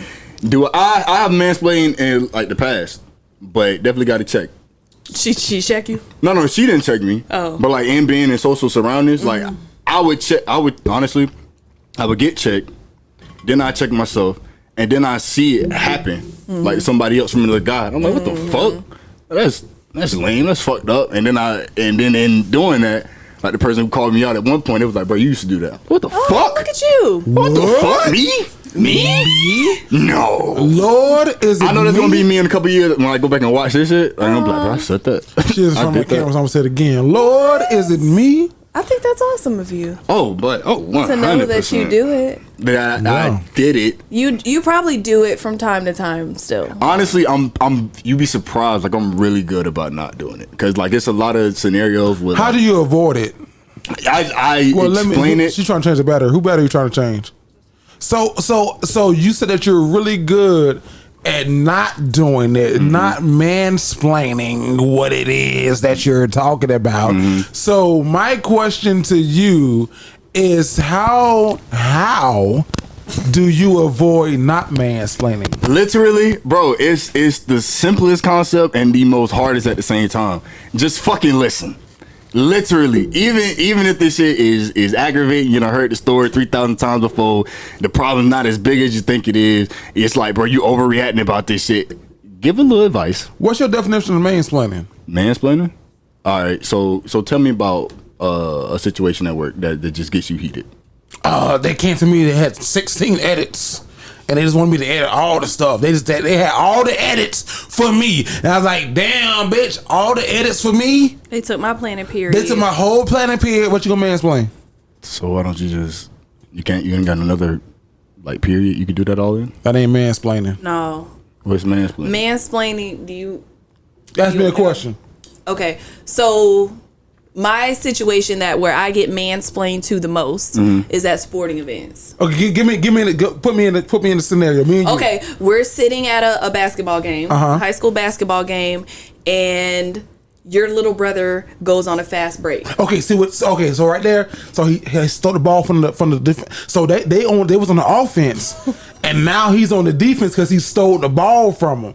And then a fast break is he by himself going fast down the court, and he moving quick. So he got a break. Look, he got a break because he's moving quick. Look, what? Layup. Now a layup is when you lay it up with a hand or two. See, a layup. It's this for me because that's a layup. So that layup. Now, timeout. Now a timeout is when a team takes a break to regroup. Ball in means they pass the ball in. So talking to them like they stupid? That's what happens. And really? Okay, so to the guys' credit, so for I us did that. in our situation, I would say 90% of the time, I know what the fuck is happening. I don't need you to tell me what defense is, offense, a fast break, beyond the arc. I know what all of that means. But he did catch me one time because he was like, because I said, you don't got to explain everything to me, baby. I know what the fuck is happening. And then I didn't say it like that, but I did kind of say it like that. A little bit. But we was just playing. It's a little jig-jug. Because I grew up sports savvy, so I could see a woman who maybe didn't grow up in sports. I could see a man feeling the need to mansplain what's happening. And honestly, it's kind of cute because it shows that, okay, you want me to be involved in what's going on, but I don't need you. And right after I said, I don't need you to say that, 5 minutes later, he was like, damn, this shit remind me of the Tim Tebow promise. I was like, fuck. What the fuck is the Tim Tebow promise? Shit, I should know this one. He's from Florida. He played for the Jaguars. What the fuck is it? And then he was like, see, you don't know what the Tim Tebow promise is. And I said, no, baby. I wanted to fucking say, yeah, I do. I'm from Florida. Tim Tebow played for the Gators and the Jaguars. I don't know what the fuck his promise is. It was whenever they got blown out one time. And see, that's the thing with him. I don't know if it's really a thing or it's a thing with him. Yeah. You know what I'm saying? Yeah. So he was like, well, it's whenever he got blown out. Googling that shit. Because what the fuck is the promise? He made a promise to the media that they would never get beat like that again. And then that year they went on to win the championship. Oh, okay. And they went undefeated. So that's the Tebow promise. But everything else, like technically speaking, I know what the fuck out of bounds. I know the 3-second rule in the paint. I know all of that shit. I don't need you to explain that. Is it 3 or 5 seconds in the paint? Wait a minute. 3 seconds in the paint. Is it 3? For high school, it's 3 seconds. Because everybody be like, 3 seconds, 3 seconds. You play basketball? Yeah, but don't ask me. I was a football player playing basketball. And I know enough about football. I think it's 5 in the paint in high school. They're gonna tell me if I'm wrong or not. I know they will. It's 3 in the paint. It might be it might be 3. It might be 3 because you gotta move because you can step outside the box. But no. But I know some women don't even know what the paint is, and I understand. Yeah. That. But you gotta know me. You know what the paint is? Okay, no. So so like what about women that womansplain? Do we? Do y'all? No. Yes, the fuck y'all do. Give me a situation. Oh, when y'all telling us y'all friends' business? Cause we just I don't tell my friends' business. Yes, you do. Yes, you do. You know anything about nails or hair? I know what a pedicure and a manicure is. That's it. And the edges. You know what a buffer is? No, I had no clue. Start if you want to get womansplained to, or man, if you want to get womansplained to, and just prove that women can do it too. Ask about nails. Ask about hair. Ask about some shit that they What's into. Acrylic? Acrylic. That's the fake shit. That's the fake nail. That's the fake long shit. That's the fake nail. Cause you can get that filed down. Like a real nail. Filed down. Acrylic. Filed down. Filed down. What I said? Filed. What's a good one I could ask? What I said? Filed down. Filed down. Shit. What the fuck I said? I said what I said. You get that shit filed down. That is, hold on, let me see if there's something else. What's something hair? else they might not know? Synthetic, because I thought about edges. this and I was I know that a little bit. I know that much. Okay. Clothing, purses. Clothing, I don't know about a cross body, half body, full body. What's a crop top? That's a little skinny shit. That's the spaghetti strap. That's a spaghetti strap. The crop top. Crop top right there. Your stomach got belly button be all out. So you can show the little little belly right. Little pouch. Okay, what's the little pouch called? A gooch. A fupa. A fupa. A gooch. Your gooch is between your. What shit? That's in your butt. Gotcha. Gotcha.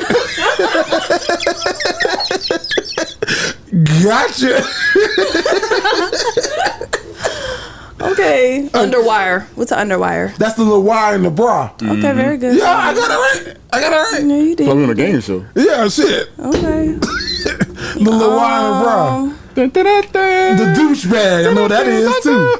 Yeah. What is the douchebag? That's what your mama had. Okay. I know what that is. What's it called? A douche. Not a douchebag. Well, y'all got a douche, but back in the day they had a bat that used to hang over the door. Douchebag. That douchebag. Smell like vinegar and shit. I know what the fuck that was. That's a topic for ladies' night. I'm talking about. I know what a douchebag was. Shut up! It's not a douchebag. I'm swearing from the shit. Mama! What's this? That bitch open up. I know I was periods and shit. Period. Pads, tampons. Okay. I know a little bit. You know the difference between a cardboard applicator and a plastic one? What's the applicator? That's good. They got you on know that. What an applicator is? It sounds like something with makeup. Okay. No. It's the thing that you push tampon through.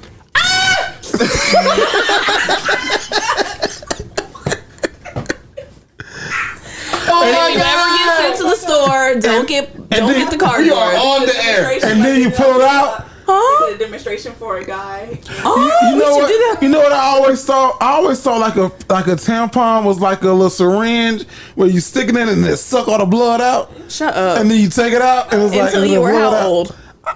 Today. Shut up.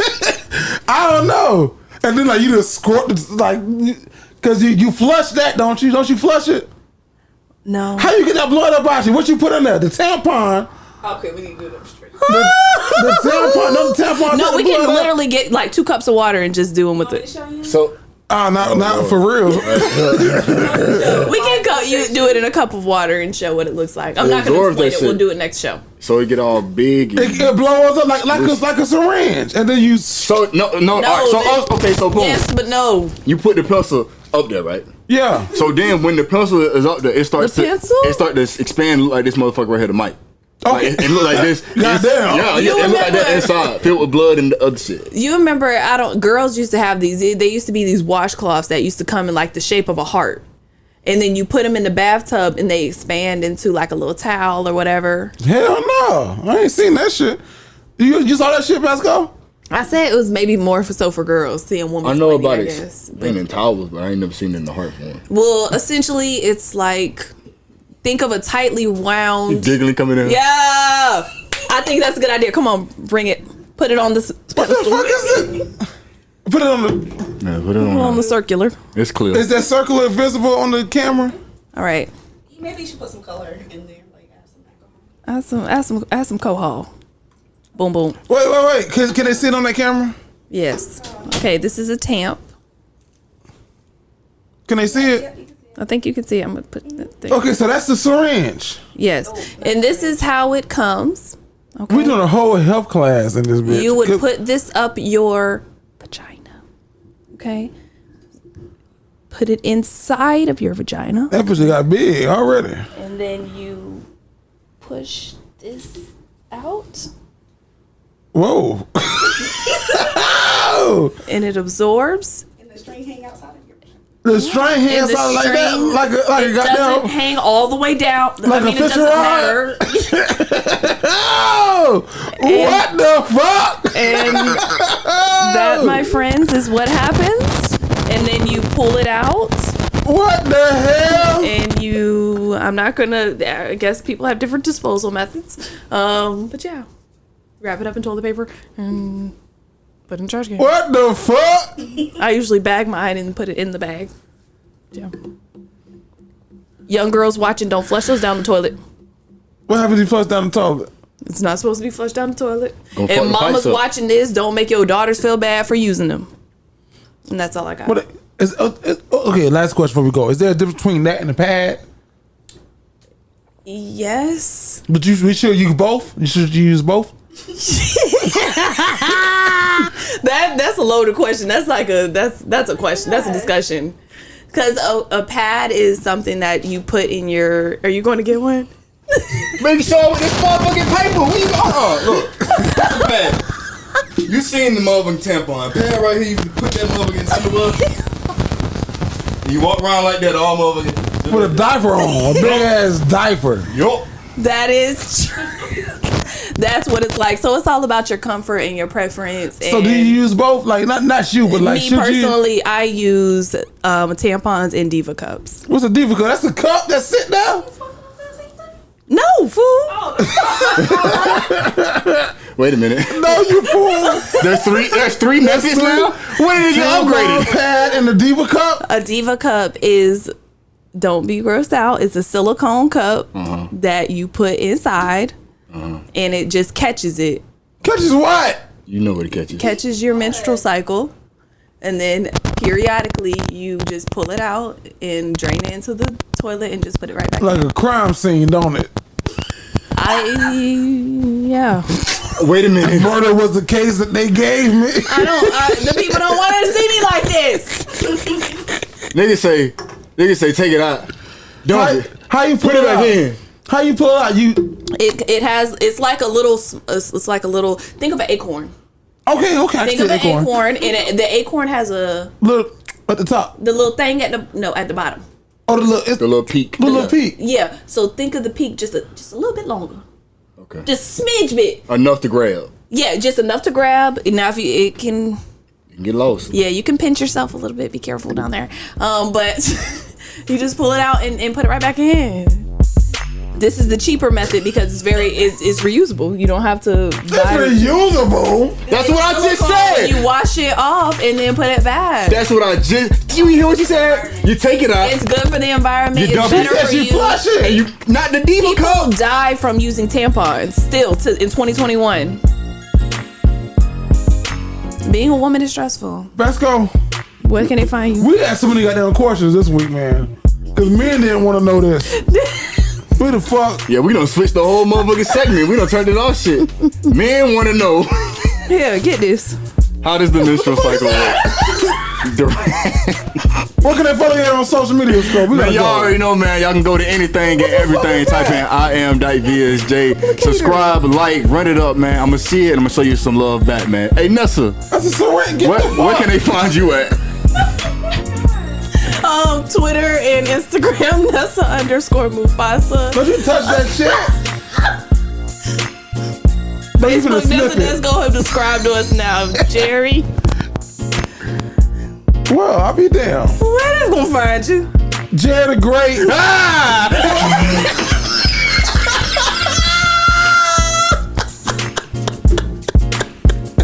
Right now, it's just a piece of plastic. Jerry Great.